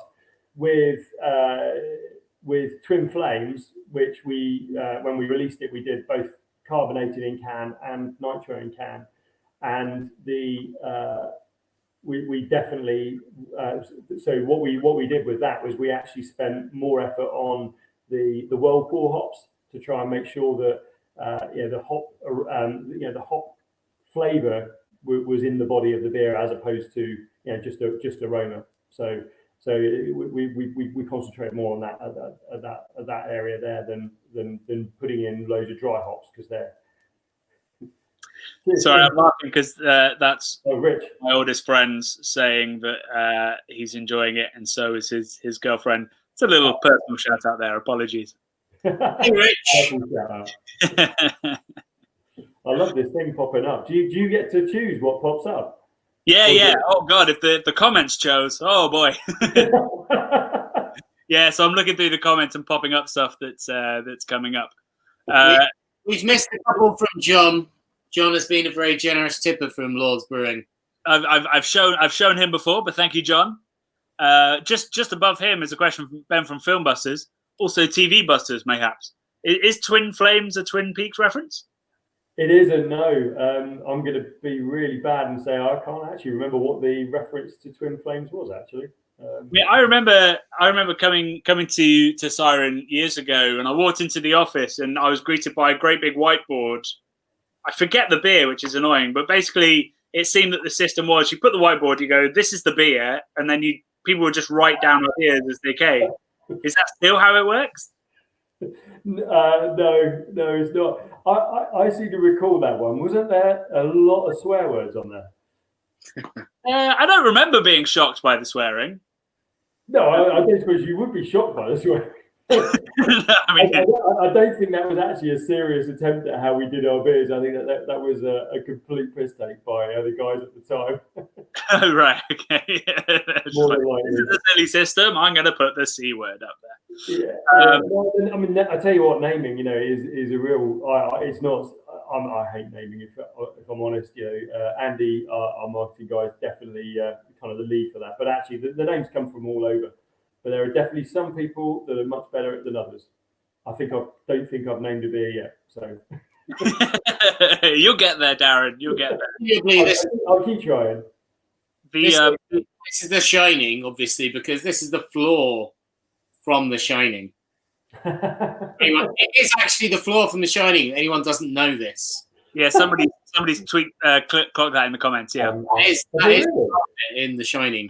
Which on our Discord, I've had some chats about The Shining, and it's probably Stanley Kubrick's greatest work. This is an aside from beer, but obviously we're drinking this, so it's fine. There's a documentary film called Room 237, which is all about the kind of the mystical nature of this movie, and I highly recommend watching it. And there's even lots of symbolism in the sort of patterns in the carpet. So anyone out there who wants to explore that kind of thing, go check it out. That up. That's interesting. So I didn't talk about it before, but I was actually going to mention it probably on the next one. But you were asking about the artwork and what have you. So I haven't got any cool beers up here, I don't think so. Which one do you want to show? I've got Lumina and Soundwave. There you go. So yeah, I mean, you've got oh no, yeah, I'm here as well. No, that's terrible, isn't it? Siren. There's a light right in the way, isn't there? That's our broken dream. So you can't get to see the face. There you go. So yep. So our original bottle designs were generally the siren, which was drawn around a face, and then a bunch of ingredients would then make up the rest of a diamond shape that sat on the bottles. So the inspiration was trying to convey a story based on the ingredients of the beer. So for a broken dream, that you would have been able to see oats and you wouldn't be able to see lactose, but coffee, beans, and stuff like that. So when we moved to cans, we wanted to take it, add some more dimensions to it. And one of the things that I was going to say was, so each of these pieces of artwork actually come from a bigger mural. So there's actually extensions on all of these pictures that you don't see on this can, but they make up the crops that go on our other cans. So we basically cut them, slice them, change the colors. But so this one here comes from Yulu, and this one. So this one here, I was going to tell you about the next one. It actually comes from Lumina, which you probably would be able to tell if you look at just looking at the kind of stars and space images and stuff like that. But yeah, somebody had a question on artwork, and I thought it was probably worth mentioning. But these kind of geometric patterns actually come off the other part of that you don't see on the can, the image of that we've got of Yulu.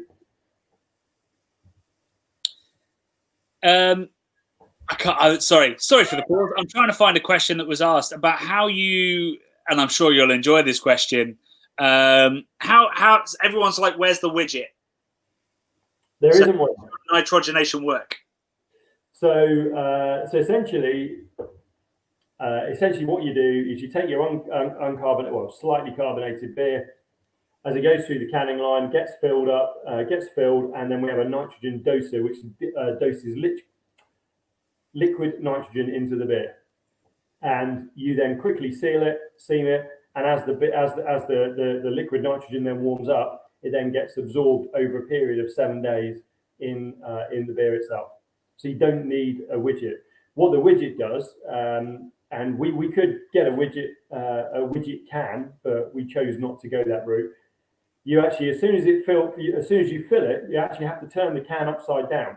And then what happens is the nitrogen then sinks into the widget in a one-way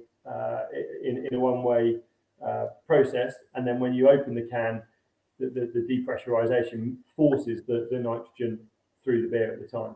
So we bypassed that bit by dissolving it actually in the beer, but that's why you don't have to do a hard pour. That's the reason for that.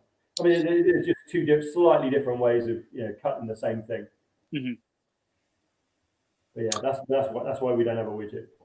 There we go. We've just had a super chat. Thank you, CBC, for showcasing my favourite brewery. Cheers, Alan. Every week. Oh. 120 cans. Oh God, Alan. Alan. He sounds like Alan. Sounds like you. You need some friends to come over. Yeah, I think you need some friends over, Alan, to help you with those. That's good work, Alan. That sounds like a Brad Cupboard of Doom situation. If you've got 120 cans, that's a big set of staircases you've got. That's a high can amount of beers under. I got a question for you, Brad. I hesitate because we're running on time at the moment, and I don't want to get too far behind time. But did Kubrick fake the moon landings? Possibly. Oh no, that's a possibility from Brad. What have you got in the tank for that one? There have been a few films about Kubrick faking the moon landings, and actually touching back on Room 237, one of the sort of speculations is that The Shining is his sort of admittance of faking the moon landings, which is pretty wild. But the sort of people that are talking about this are ex-NASA and kind of like highfalutin characters. I'm not. I love a good conspiracy theory, and I do think that some of the sort of stuff about the moon is pretty interesting. I'd love to go to the moon. I love outer space. I think it's fucking awesome. We've never been to the moon. Kubrick did it, right? Well, potentially did. Yeah, potentially filmed it on a soundstage. America needed to beat the Russians, man. We needed to preserve the status quo, and that superpower persisted. And that touching base on the moon with the sort of computational power of a pocket calculator. Supposedly they got there. There's some sort of fishy details. I'm on the verge of doing an American news channel and just cutting Brad short like they do. Yeah, I'm not saying I believe it. I find all this stuff really fascinating. And I was a big X-Files fan as a kid, so I love all this sort of nonsense. And it's always fun to sort of poke people and Well, I'm glad I asked. If you ever want cheering up on a sad day, if you've not seen it already, look up the astronauts on the moon sped up. Have you ever seen that? I have seen. Yeah. It's so funny. It's so funny. They've just taken the original footage and sped it up, and if you just want a little smile on your face, it's very funny. I second that. That is assuming they were there, obviously. Yeah. I mean, they sped up with Kubrick on a soundstage, of course. Yeah. So moving on. So we've got a super chat, which from Lord's Brewing, much appreciated. We've kind of covered this. But what I would say is, what do you drive now, Darren? Do you still have a fast car and still enjoy that? Do you recreationally race? No, I don't. I mean, I was only recreation anyway. It was a hobby. I wasn't. I was never a serious. You got so many cups, Darren. I do, but it's what you call old man gentleman's racing. It's like they give you a cup for anything these days. But but no, it was all. None of it was. God no, I was never good enough to be a proper. And I came to it really late. I mean, that in the single seater was the first time I'd ever raced a car ever, and I think I was about 30 something anyway when I drove that. So that was so I came to it late. It was just purely a hobby. Just purely a hobby. Never anything else. Yeah, I drive a Volkswagen Golf right now. Is it one of the new e-Golfs, or is it? No. God, it's really old. It's really old. I only live about 3 miles away from the brewery. So how are we talking? Where the tires aren't going to cost an awful lot of money because there's so many potholes, and because I drive like a bit of a dick, as my wife says, I go through about 4 tires every 4 or 5 months. Like once every 2 months, you just limp up to the brewery. Like, sorry, I'm late, guys. Yeah. 2 in one night the other night on Monday. Wow. Yeah. Harry R is delighted we're airing his conspiracies. Thank you so much for your super chat. We'll put that £5 straight into the deniers, and then maybe the anti-vaxxers. Hey, I just want to say I'm anti-vaxxer or any of these wackos, man. I love science, but I think it's interesting to discuss. You know, what is real? Like, what do we think is real, and what is propaganda, and what is pure artistry? The moon landings. I don't know about the moon landings. I'm not sure. I'm not totally convinced. There's a lot of radiation up there. I don't know about this shit.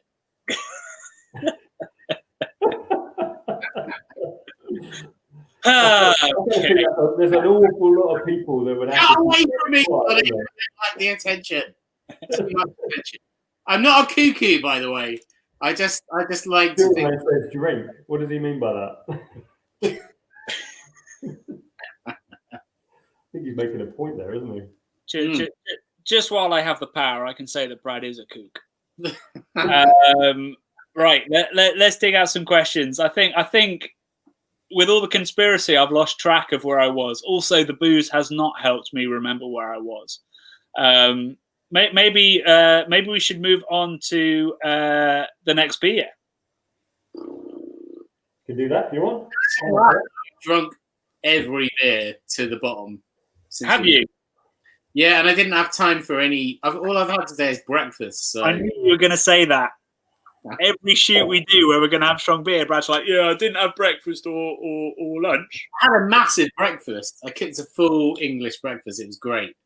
But that's it for the day. That's all I've had. That is old news. Danger. So I think finishing on Mavka is that'd be a bad choice. Bold. I mean, we've still got beer to go before that, and I'd like to emphasise. I'm not going to finish this one. I might after we go off air. I think.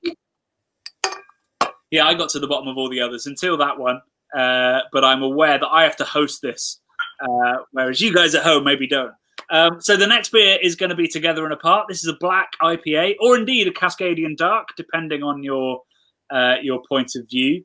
I want to start this segment of the show by asking whether you are behind Andy Parker of Elusive, your neighbour's campaign for a Bipper black IPA comeback, or whether this is unrelated. Oh no, absolutely. I mean, of course, we cannot sit so close to Andy and not brew black IPAs. We're just we're being sucked into his world in that respect. No, absolutely. We brewed a couple actually recently. I think what was it? Let the Night In quite recently, and Belly of a Shark are two ones that we've done. And yeah, absolutely, it's all because of Andy. We're just going off the hashtag Bipper comeback. Yeah, there you go. So we've got a Bipper truther in the comments here. Yeah, go on, Will.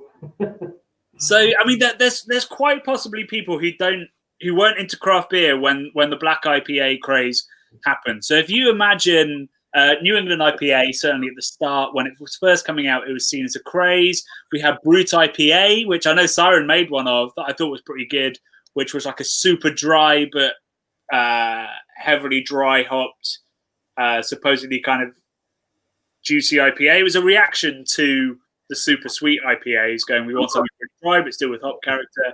All these little crazes that happen in craft beer. Black IPA was that of maybe 2013? Yeah, it probably was about then, actually, I suppose. Yeah, I think you're right. and it was huge for about a year. You know, Beavertown, their core range had one in. There are quite a few black IPA range. Yeah, you know, had a black IPA. Yeah, Magic Rock had one. And it just disappeared off the face of the planet because, you know, like we talked about with the red ale, like darker ales sell significantly less. Johnny, who else had a black IPA? Sorry? We brewed a black IPA, actually. Yeah, that would have been 20. We had a black IPA back in the day with Brains Brewery. Called, what was it called? It's called Black Mountain. That was it. Yeah. Now it still exists. It's in Aldi or Lidl, one of them, whichever one Braden's moved to. It's not anymore. From the label, it was one of the ways in which our very good brand with a very good name has been burned. So now, yeah, not only did we do a beer with Brains, which are not the most fashionable or particularly good brewery, now that beer is being sold in Lidl. So that feels great. Silver lining as far as I'm concerned. But Bippers were huge for about a year. And Andy of Elusive, if you don't know Elusive Brewing, they make fantastic beer, lots of unusual beer, very sort of homebrew recipe inspired, but done extremely well. And they're on the same estate as Siren. And we did a video with them, pumpkin spice porters. Only a couple of weeks ago, we brewed one with Andy. So tell me about this one. You got coconut in it, right? Yeah. So, I mean, there are two ways of going about a black IPA. I mean, one of them is you want to make it black, but try not to get any of that kind of dark malt character coming through. So it's more about messing with your senses. You've got that black IPA, but actually when you drink it, you're just getting this juicy IPA.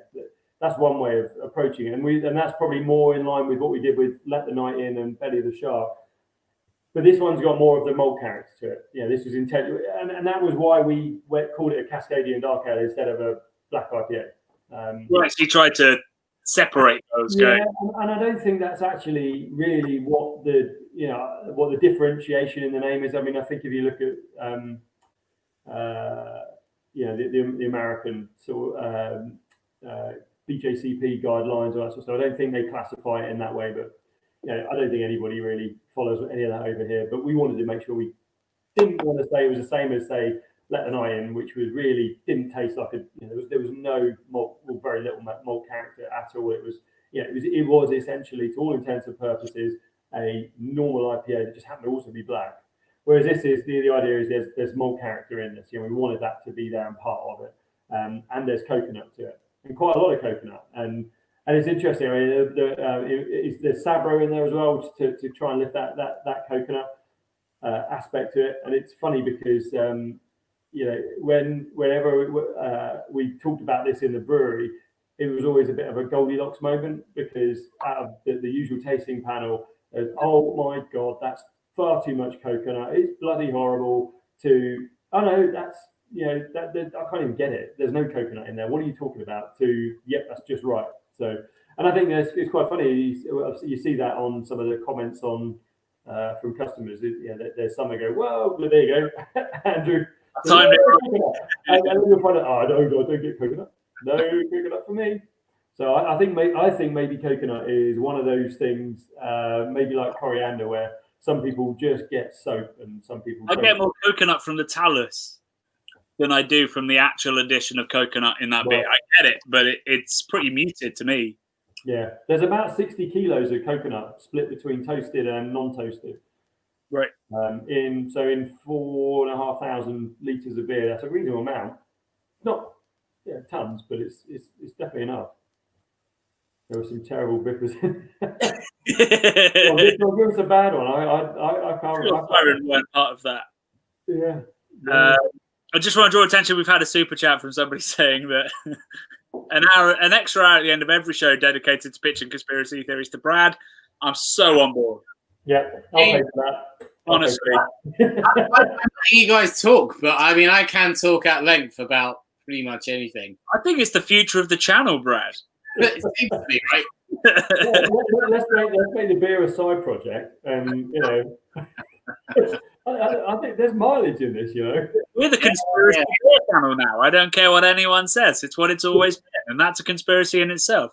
We started this to explain to you guys that we never landed on the fucking moon. Oh, why don't you get it in your heads? Back to black IPAs, which also never existed.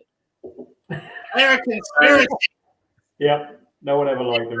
Elite has made them up. To, The elite, like Andy Parker, telling us the black IPAs were huge. Pretty close to milds.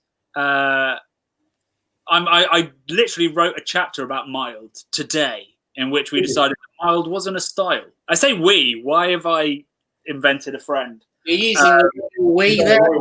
We? Are you talking about in the third person or something, Johnny? Mild was like a serving format. So back in like the 1800s, before we could control fermentation and everything was kind of mixed firm, you'd have the mild beers, which is the beers that you drank before fermentation had finished. So they were just like brewed, fermented a little bit, sent to the pub, and you drink a mild really early. So it would be sweet, not fully fermented, and it wouldn't be very wild or funky, and it would be cheap and low ABV. You'd then have old ale, which was the opposite of that. So that's stuff that fully fermented out. It would be drier, funkier, more complex. And you could ask for a blend of the two, and the old ale would be more expensive, and the milds would be a bit cheaper. So mild is actually more an age of a beer. And then within that, you'd have different styles. So it could have been like a porter, it could have been a Burton ale, it could have been, the pale ales that started to happen right in the mid 1800s maybe. Will Longmate's in the comments, he'll correct me on the timings. So mild isn't really a style, it's become a style, and we've started thinking like dark mild is what mild is, but really it just meant super fresh beer that hadn't been aged at all. But for the purposes of Alan's comment, it could well have been a mild, a well-hopped mild for sure. But I guess what he's saying is there's not a huge amount of roasted character to it, maybe. And even though you've put lots of roasted character into this, it's still not a very roasted beer. It's not like India Porter, like someone else said, which is, it's a well-hopped, really roasty beer. This is still caramel, lightly roasted coffee vibes, not like lots of black malt and astringency. No, I mean, I think I'm just having a quick look now, actually. I think in terms of, roast barley, it's less than 1%. The dark malts are made up of brown. It is quite a brown, almost a brown ale. It's not black quite. It's quite brown.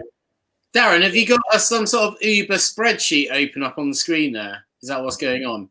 Well, yeah, I just opened up the brew sheet for it. Yeah, I opened them all up just in case I needed them. You're like, like God level matrix. You've got the key, everything at your disposal. Great stuff. Love it. Yeah, got it all. You keep your finger on the pulse, Exactly. Will Longmate, who was a malt, well, probably still is a malt expert and now a hop expert. India Porter should be multi-flavor. Yeah, you're right. I think modern interpretations have changed that. I'd love to know if I got my dates right for malt, maybe shifting towards pale, just to proof my book. Do jump in on that, Will. Is Will now a hop expert as well as a malt expert? Yeah, so Will's now working for Simply Hops. So he's a water expert and maybe a yeast expert. It's only a matter of time. Give him time. It's really fun. Like, this beer is like, everyone's all over the place with the comments. Like, everybody loves it, but nobody quite knows what to make of it, I think would sum up what the comments are saying right now. Yeah, I mean, and do you know what? We like to make beers like that because part of what got me into this is that kind of, oh my god, I didn't know that could be a beer, or that's what beer could be, and that's the thing that creates that social aspect of it. That's the thing that makes you want to talk about something. Mm-hmm. We did a beer recently called Playing the Studio, I think is what it's called. And essentially it's it's a take on. We've done a cold steep porter, which I think one of your guys just one of the guys on here just mentioned, where we cold steep the dark malts overnight. The idea, what we're trying to achieve by that, is we're able to put in more dark malt than you normally would to try and really bolster that kind of richness that you might get from it, but not enhance the tannins and the astringency that you might get from them when you go through to the actual boil phase. So we did a cold steep semi-soured porter, and I fucking love that beer. It is great. It's all those things that you just mentioned there, which is it's different. You know, it's got a bit of roast, but mostly those other richer dark malt characteristics you want. It's got a little touch of sourness to it, and it's just an interesting beer, and it's one of those things that I love about what we do. We do the mainstream stuff for sure. We like to play and make people think about stuff, and hopefully that's the thing that gets people sitting around chatting about a beer. We don't all want to be doing exactly the same things, and life's boring if you do that. I mean, beer is a social drink, and we were talking about this with our video on Wednesday where we were reviewing Hudson Valley's beers, and we had two beautiful beers that we talked about and had fun, and then we had a fucking awful beer that we talked about for like 20 minutes, and editing it down was really tough. And these adventurous beers that are either successful or they're not, they're still wonderful talking points, still made by wonderful people trying to push boundaries and experiment and do different things. And a lot of people talk about the lottery of craft beer, and sometimes you don't know whether you're going to like it. Sometimes you don't know whether it's going to be a really great, delicious beer, but you know that these adventurous things are going to be a talking point. And that's what keeps me interested in beer. If that stuff didn't interest me, if I didn't have those exciting stuff happening in craft beer, I'd probably just be going to the same pub, drinking the same thing, and really enjoying that. But I'm a geek about the stuff that doesn't quite work or really does, and you don't know why. And that's why. No, I get that. No, that's exactly. I think that's exactly it for me. If we're all sitting here just talking about the same IPAs, then it's just that's fine, but there's not huge amounts of difference between all those things. It's getting the opportunity to do the other things that we like to play around with is definitely, as I say, it comes back down to that point of trying to open up everybody's idea of what beer can be, and it's and not have to just look at it like, well, I couldn't drink 2, 3, 4, 5 pints of that.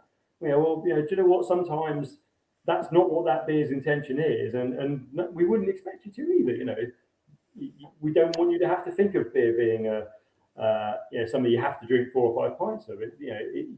What's wrong with just having that one and thinking that was interesting, intriguing, and something I'm going to talk about, rather than just immediately go to, I couldn't, it was shit because I couldn't drink more than 4 of them. Yeah, or even like, if you have a third of something and go, oh, that was great, I couldn't drink a pint of it. It's like, well, don't. If you enjoyed it, have another third of it. Like, the pint isn't the measure of a good beer. And I said at the start of this live show, I was like, the sign of a great beer is if you want another one. I'm not saying that size has to be a pint. Like, there's many ways to enjoy beer. It comes in all kinds of different strengths, colors, varieties, origins. Do you remember that? Was it no, it wasn't the Sun, was it? I think it was the Sun, wasn't it? Who did that thing on craft beer a couple of years ago? And thing. Yeah, and they did Goose Island. They did one of ours as well. Fake berry injection, I think was the you could taste the fake berry injection or something. Which I think it might have been old fashioned, which was this barrel aged. Was it old fashioned that they did? I don't know. It was a barrel aged beer that we had done that was pretty sweet, but loads of booze character, loads of spirit character. It's like, this guy, his face was on the picture. Priced by the pint. There was Tiny Rebel did a great response to it. So they started off quite sensibly, like they did like a tweet, and it was 4 or 5 different beers or 4 or 5 different liquids, and it started with like a normal beer. Then it did like a really adventurous beer, and then it went to like a pint of gasoline. You're like, oh, what's that by the pint? And then a pint of like liquid gold. Well, what's that by the pint? Like nobody thinks of these things as pints, and that's how we need to think about lots of different beer styles. Yeah, that's like a port or something like that, isn't it? You know. Yeah. Like I love that. 75 milliliter of port, would you? You know. Port anyway. We've had a couple of comments about people enjoying styles and other breweries or breweries doing soured versions of those styles, which is always a really interesting question to me, because probably those styles, when we have a sour porter, you know, if you'd have drunk that 150 years ago, all those porters would have been slightly sour anyway. Yeah. Do you guys seem to play around a little bit with acidity and some what would be generally clean styles? I just dug one out, which is Margaret saying, "Not mad on sour dark beers. The acidity of the roasted malt is plenty to play with." Yeah, you're not wrong. But what's the thinking behind playing with those flavors that are pretty ambitious already to start with before you sour them? Is it a historical thing or a flavor? No, I think certainly with playing the studio, it was just a feeling that actually that it would work. We just felt that actually trying to just add that little level of complexity would really work, and that was really all that was about. Sometimes we've what have we done with limoncello, which is a soured lemon IPA with lactose. Yeah, that's full on using sourness to its absolute best ability. But I think with playing in the studio, it just came from a hunch that we felt that would work really, really well, and we feel it did. It's definitely it's definitely not something that if you're not open for challenging beers, maybe don't try that as your first one from us. But I think it's a great beer. Yeah. Cool. So we are coming towards the end of the live show. Time did get away from us. I wonder whether talking about whether the moon landings happened slightly derailed us there. Yeah. So what I suggest we do is, if you haven't finished Together and Apart, wait, I'm not on camera. There we go. Brad's gone. Sure. If you haven't finished this one, do keep drinking it. I'm going to come back to that, and I'm going to crack the final beer. That's his conspiracy theories going up in flames there. Look. Sorry, say what? That's his conspiracy theories going up in flames there. Look. So. There it is, just burning away above him. So we'll move on to the last beer. Don't feel that you guys have to. We'll talk about it so that if you want to crack it another time, you can come back to this. And then we will go into the Ask Me Anything thing. So there's lots of questions that have come up that I've been taking notes of, where we can ask questions of Darren. So it's the final Ask Me Anything, or you can ask me and Brad anything. If you've got any suggestions for the channel, any questions about videos we've done, now's the time to ask them, and we'll get to them as soon as we finish talking about this last beer. Before we crack the last beer, we've got a super chat from Ben Filmbusters. Since we're discussing sours, let me take this moment to shout out Tribe Called Zest. Strong name. One of the most refreshing I've had today. Cheers, Ben. I mean, so you guys must have learned a huge amount from making. You still have a core beer that's sour, right? Yeah, we do. Yeah, Calypso is a sour beer, and it's a dry, reasonably straightforward, simple dry hop sour. Just a lot of wheat, a lot of pilsner or lager malt, and then we change the dry hops every single time we brew it. So it's certainly back in 2014, I think it was very it was definitely a punchy beer to take as a flagship beer. These days with what other people are doing with sours, it maybe it doesn't have that same kind of wow factor, but it's a super solid, very drinkable sour beer. That does change its character every time we change the hops. Alrighty, cool. So I was just getting confused about which beer we're drinking, but I think I found it. We are here with it's a collab, correct? It is, yeah. So it's a collab with a brewery from Ukraine, actually, called Varvar. We had, I think it was 2 years ago, it was the first time we brewed it with Lana and Vasily. They came over from Ukraine, and it's a blend it's essentially it's a blend of 2 recipes. So that they've got an award-winning beer called Caribbean Dream, which is a breakfast stout with coconut. And we have obviously Broken Dream, but we have an imperial version of it called Shattered Dream. And we thought we'd put the 2 together. So that's kind of how we came back with this. It's 10 different malts, a final gravity of about 10 Plato. So if any of you are home brewers, that's about 1038, 1040, something like that. 1040, yeah. Gravity. So pretty big. Lactose, coffee, and coconut. Big beer. Barbara Fab Brewery, building something really nice over there. The guy Vasily who owns it, I mean, he's got such an interesting story. He was I can't remember the name of the place he was from. He was from part of Ukraine. I think it was called Donetsk or something. Anyway, it was where the Russians invaded and annexed. And he had this. He was showing us that on the day this stunning bar that he built in this part of Ukraine. That was 3 floors. It was beautiful. It was huge. Probably held, I don't know, 1,000 people, and he had to walk away from it.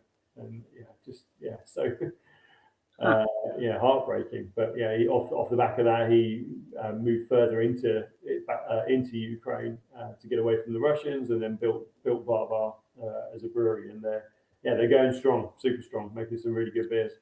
So, how did you make that connection? It was actually Lana. She's been quite an ever-present person in the UK beer festival scene. So she's been wandering around, and she kept I would say pestering, but that's the wrong word. She kept coming up to us and talking to us, and along that way we kind of made friends, and we were chatting about some of their beers. She brought their Caribbean Dream along to one of the events, and our guys got to taste it. And said, let's get together and let's do this. So, and they brewed a version over there as well, which actually I only got about a month ago, which was really cool. On that note, from Jim Hardy, I've been waiting to say this for a while. These guys, if they haven't already done it, they need to make a beer called Luke, I'm Your Varvar.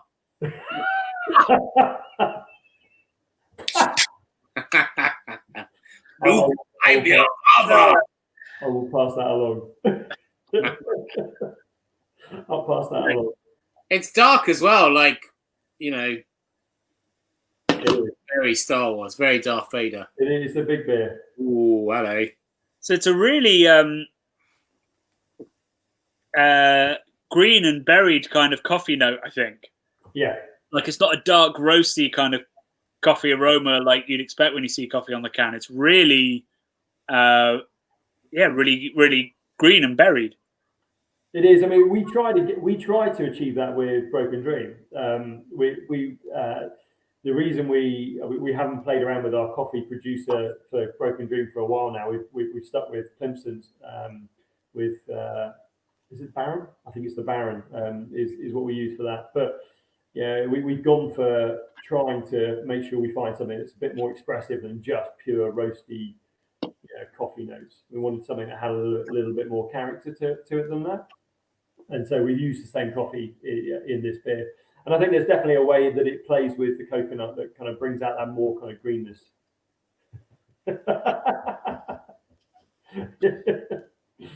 Just another super chat from Ben Grimes. I know Frank Zappa, but I don't know what this is referring to. Can either of you translate this? No, I can't. I mean, Frank Zappa was definitely a visionary musical recording artist with some really unusual names for his kids. Very unusual. Actually, so you've got Moonbeam was one of his kids, wasn't it? Yeah, yeah, Moonbeam. Great stuff. There you go. So yeah, and Dweedle. See, Moonlight Beams. Right. Oh, that's nice. Ben, please explain, and we will answer the question. You're clearly more of a Zappa fan than us. So I mean, this beer is beautiful. Like the sweetness is really nice because it's quite a savoury aroma really for an imperial stout, and it's really nice to have that contrast and that balance there. And the coconut comes through on the finish, which is really nice as well. So you end up with this boozy coconut. I hesitate to use the term, but almost Malibu finish. Yeah, and it's a Malibu finish. This is great. This is 11% alcohol. Sorry, say that again? Is it 11% volume? It is. Wow. Yeah, it is. Probably should have had lunch and or dinner, Brad. Probably should have done. Yeah, maybe one of the two. Oh, maybe, I feel for you. It's delicious. It's sort of roasty, toasty, coconut, Milky Joe. Milky Joe. Milky Joe is a sort of Mighty Boosh reference. Yeah, is it Milky Joe? Yeah, Milky Joe's. I think he's the coconut that Howard Moon falls in love with, or something, when he's on a desert island. Was it maybe it was Milky Joe. Yeah, it definitely rings a bell. Milky Joe. Right, let's dive into Milky Joe. Someone just said about it's not Moonbeam. Milky Joe or Luke, I'm your Vava. That would have been my names for it. Yeah. So, someone just said it's not Moonbeam, it's Moon Unit. Oh, Moon Unit. Oh, Moon Unit. Exactly. Along with Dweezil. Dweezil was another one, wasn't it? Weasel. Dweezil, yeah. Oh, that's not a great name, is it? I mean, like, called Moon Unit is that that's cool as fuck, but like Weasel or Weasel or whatever, that's not a great name. It doesn't sound cool. No, I'll give you that. Yeah. It's not. As I said earlier, but you know, it doesn't sound cool. I'm going to dive into the Ask Me Anythings. So we're starting with Damien Brewer. What's your favourite non-Siren beer, Darren? Ooh, always a good question, that one. That is a good question. We've been drinking a few of the New Barnes beers recently. Quite enjoyed those, but I would have to say anything from Burning Sky is always going to be a winner for me. Two really solid choices. I mean, New Barnes, we do a video every January, which is breweries to look out for the next year. In terms of the UK, it's New Barnes for sure. Like the talent that they've brought together, like the ex-Siren, ex-Beavertown. Not ex-Siren, your Siren, ex-Colonel, ex-Beavertown is. Well, Gordon actually started with us. Oh, did he? Yeah. He was Ryan's first. He was Ryan's first understudy. No way. So Gordon's a bit of a slut, and he's gone all over the place. By the sounds of it. Yeah, that's how we define his career. Blimey. Beer slut. Hashtag beer slut. Maybe that's a t-shirt. I don't know. Yeah, done it. He's tipped over. Into live show, Brad. In the comments whether you mean Donetsk or Donbass. Donetsk. Yeah. Rasco and Disco ask, what's it? Feels like they're trying to invent a conspiracy there. Great British Bake Off Beer Fest. Do you know what? I've got no idea how the whole process works. We didn't campaign it, or we didn't even submit it. It has something to do with the way their members put forward certain beers at various stages, and it goes through. I honestly didn't even know that how it worked, to the point that we were even in it at the end. Because we were told that we were being judged. But I would have assumed that when they're kind of going through the whole process of talking through which beers have won which categories, if we didn't win the dark beers, then we couldn't be at the end. But it apparently didn't work that way. It's a different process. So I have no idea. People have tried to explain it to me, and it makes no sense. But we didn't put in for it, and we didn't campaign for it or anything. It was just purely something that happens within Canberra. So witchcraft is what you're saying, Darren. Yes, witchcraft, and yes. certainly So, no money changes hands. in the interests of clarity and fact, what needs to happen is you need to enter a local camera competition, at which point you get nominated. I think you have to win a category within a local camera competition, which means you get forwarded to the regional. If you get through that, at this point you have no idea. Once you get through the regional, you go through to the national. I'm surprised by the fact that if you don't win a style category, you could still win the overall thing. That confuses me. Maybe that is witchcraft or conspiracy. But yeah, you basically you only have to enter one small competition, and within a year you could be the champion beer of Britain. I reckon not that this is anything to do with that, but I reckon camera is probably a hotbed of nonsense. Right. Unfounded. Wonderful. Okay. Johnny is now an author with cameras. So I mean, I've never been asked to judge the camera competition, so you call them nonsense, Brad. Somebody's drinking tea in France. Do you export to France, Darren? We do. Yeah, we do indeed. Not through our web shop, unfortunately, at the moment. But you can get our beers in France for sure. By race car? By race car, yeah. By Kate. Darren will drive it over. I'll be over in half a day. That's it. I reckon you could get there. 500 horsepower, like under a ton. I reckon you could get there in about 2 hours flat. There you go. Zero excuse. Don't go looking up the meaning behind the name Mavcurse. It's not a story you want to look up. That wasn't not one you're aware of. No, we're aware of. We chose it from there, but it is a we did another beer with Omnipolo called Meccan. It's a similar kind of thing. So the story behind Sirens is in some way they're not exactly lovely, sing-song, hand-holding music-y kind of things. They're pretty horrible stories, really. And definitely behind Mavca, there's some that's not nice stories, but we will shine a light on the nymphy aspect of it. Well, we're all googling it once we're off here. Yeah, please. How did the guys in Siren Barrel Store take inspiration? Do they tap a barrel, have a sip, and go from there?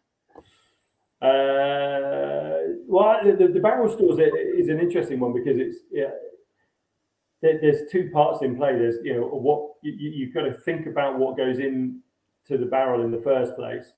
That's one aspect of it, and then you've got to think about what's coming out of it, whether it's a blending thing and a time thing. So we try. It's a constant journey for us, but I think probably the easiest way of trying to explain it is there are some projects where we'll, like Caribbean chocolate cake, so we'll devise the beer and design the beer around the fact that it's going into some barrels, and we'll look at pulling it out at a certain point in time.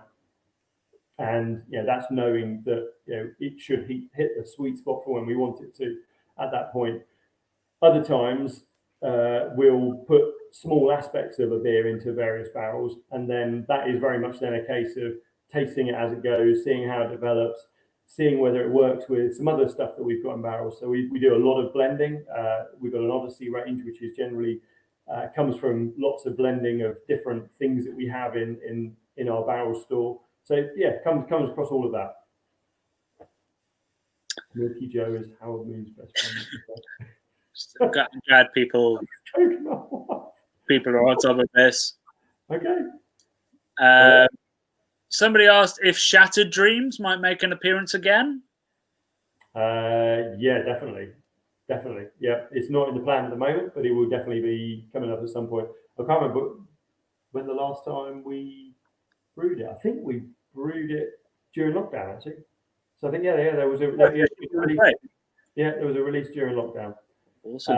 And if I recall rightly, I think half of it went to barrel as well. Nice. I love this comment from Danny Satch. Which pine tree are we talking about here? Great question. Within every niche, there's a further niche. Danny, if you could pick out some pine trees for us from the beers that we've tasted tonight.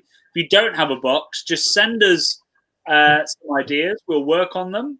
Darren, maybe just your top 5 favourite pine tree varieties. Right, we'd love to receive that email. craftbeerboys@gmail.com. Yeah. I want Danny's favourite pine trees. Yeah. We'll do a whole feature on our podcast, a whole section dedicated to Danny's favourite pine trees. Top 5. Promise you. I don't need to stress about it. Yeah.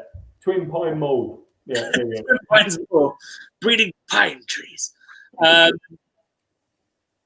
a serious note, Christmas tree. That's what I think of when I smell a West Coast IPA. But that's the only pine tree I spend a lot of time with. Made that sound weird, but I don't sit next to a Christmas tree. Well, no, I do. I love Christmas. Oh, God, we are getting into this. Darren, how much time have you got? Because which Star Trek captain would you be? Oh, I love this quote. Sorry. I was going to say, That's a really, really tough one. That's a tough one. I love it. It's great. I'm so interested to know. I like Lorca from Discovery, if anybody's seen that. Which one, sorry? Lorca from Discovery, the new one that was on Prime. You're very up to date with the Star Trek. He's played by Jason Isaac. If you've ever, he plays Jason Isaac plays Lucius Malfoy in Harry Potter films, but he also plays Death of a Stalin. He plays what's his name? Zukov. He's hilarious. He's brilliant. So either Picard or him, Lorca. There you go. For me, it would be classic TNG Captain Picard. Picard, would it? Yeah, I'm a big fan of Picard.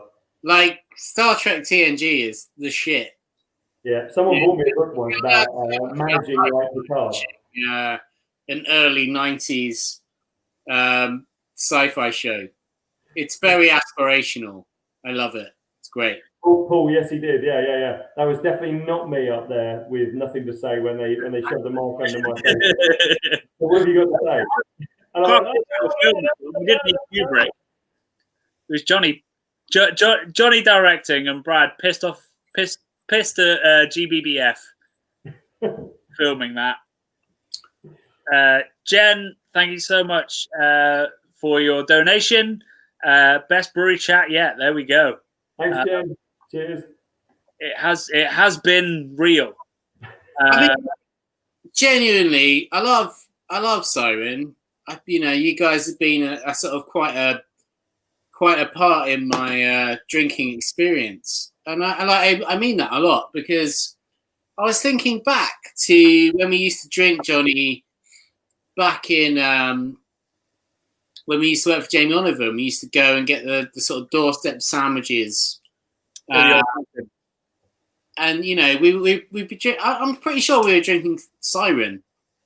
It would have been pints of Undercurrent would have featured. Yeah, Undercurrent. I'm pretty sure it was Undercurrent. So we were sort of sat quite near the Regent's Canal of the summertime. In our probably early 20s for you, late 20s for me, thinking life could be a lot worse. Like I'm drinking great beer. I'm with a good friend. We're allowed to go out at lunchtime and get pissed. And, these are great times. So in my head, Siren's great, man. I love it. And like I say, I was drinking it a couple of weeks ago and I'll drink it again. When the pubs reopen, I will go back to the Royal Albert in New Cross. That's a great pub. Brad in time there. Oh no, he's still going. Sorry. No. Let's go back to Darren. Do you know the Royal Albert in New Cross? Yeah. It's a great pub, right? Yeah. Beautiful pub. They've got really great bar management. The food's great. The beer's great. I love it. South London. Yeah. South London forever.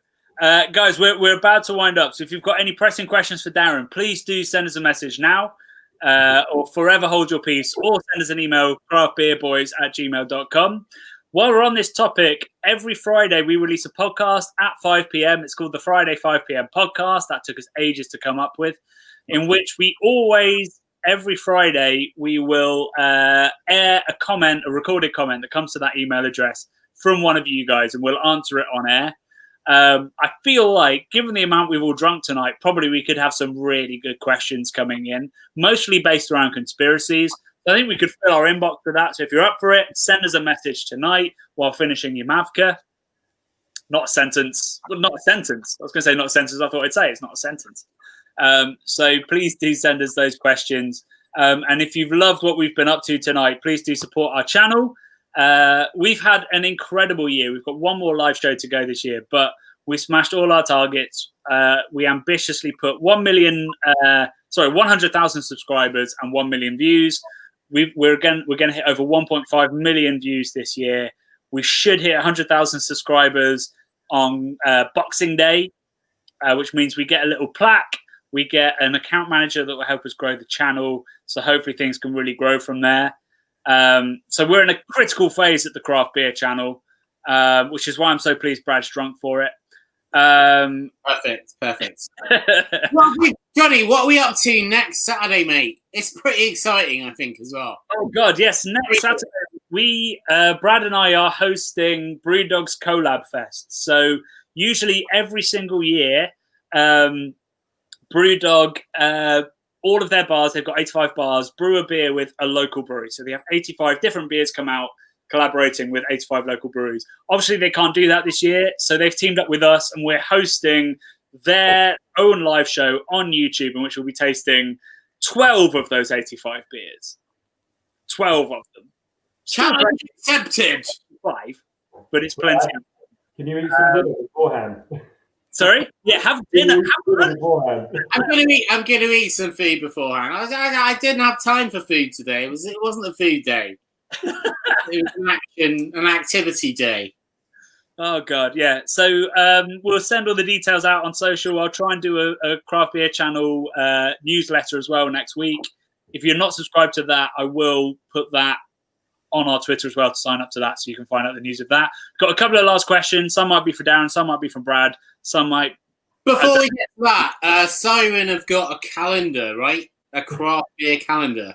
They have, yeah. An advent calendar. Tell us about the advent calendar.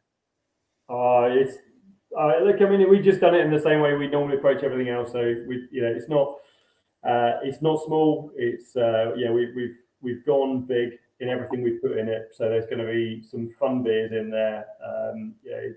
It's certainly no stocking fillers. It's not a bunch of all of our just flagship beers. Obviously they're in there because they're important, but we've packed it in with some absolute stunners. So it's a good one.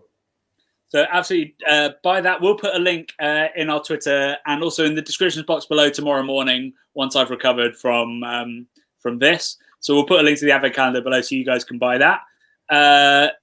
Thank you. As always, John, thank you so much for your support. You're a huge of these John, guys. stop it, you bloody look magnificent man.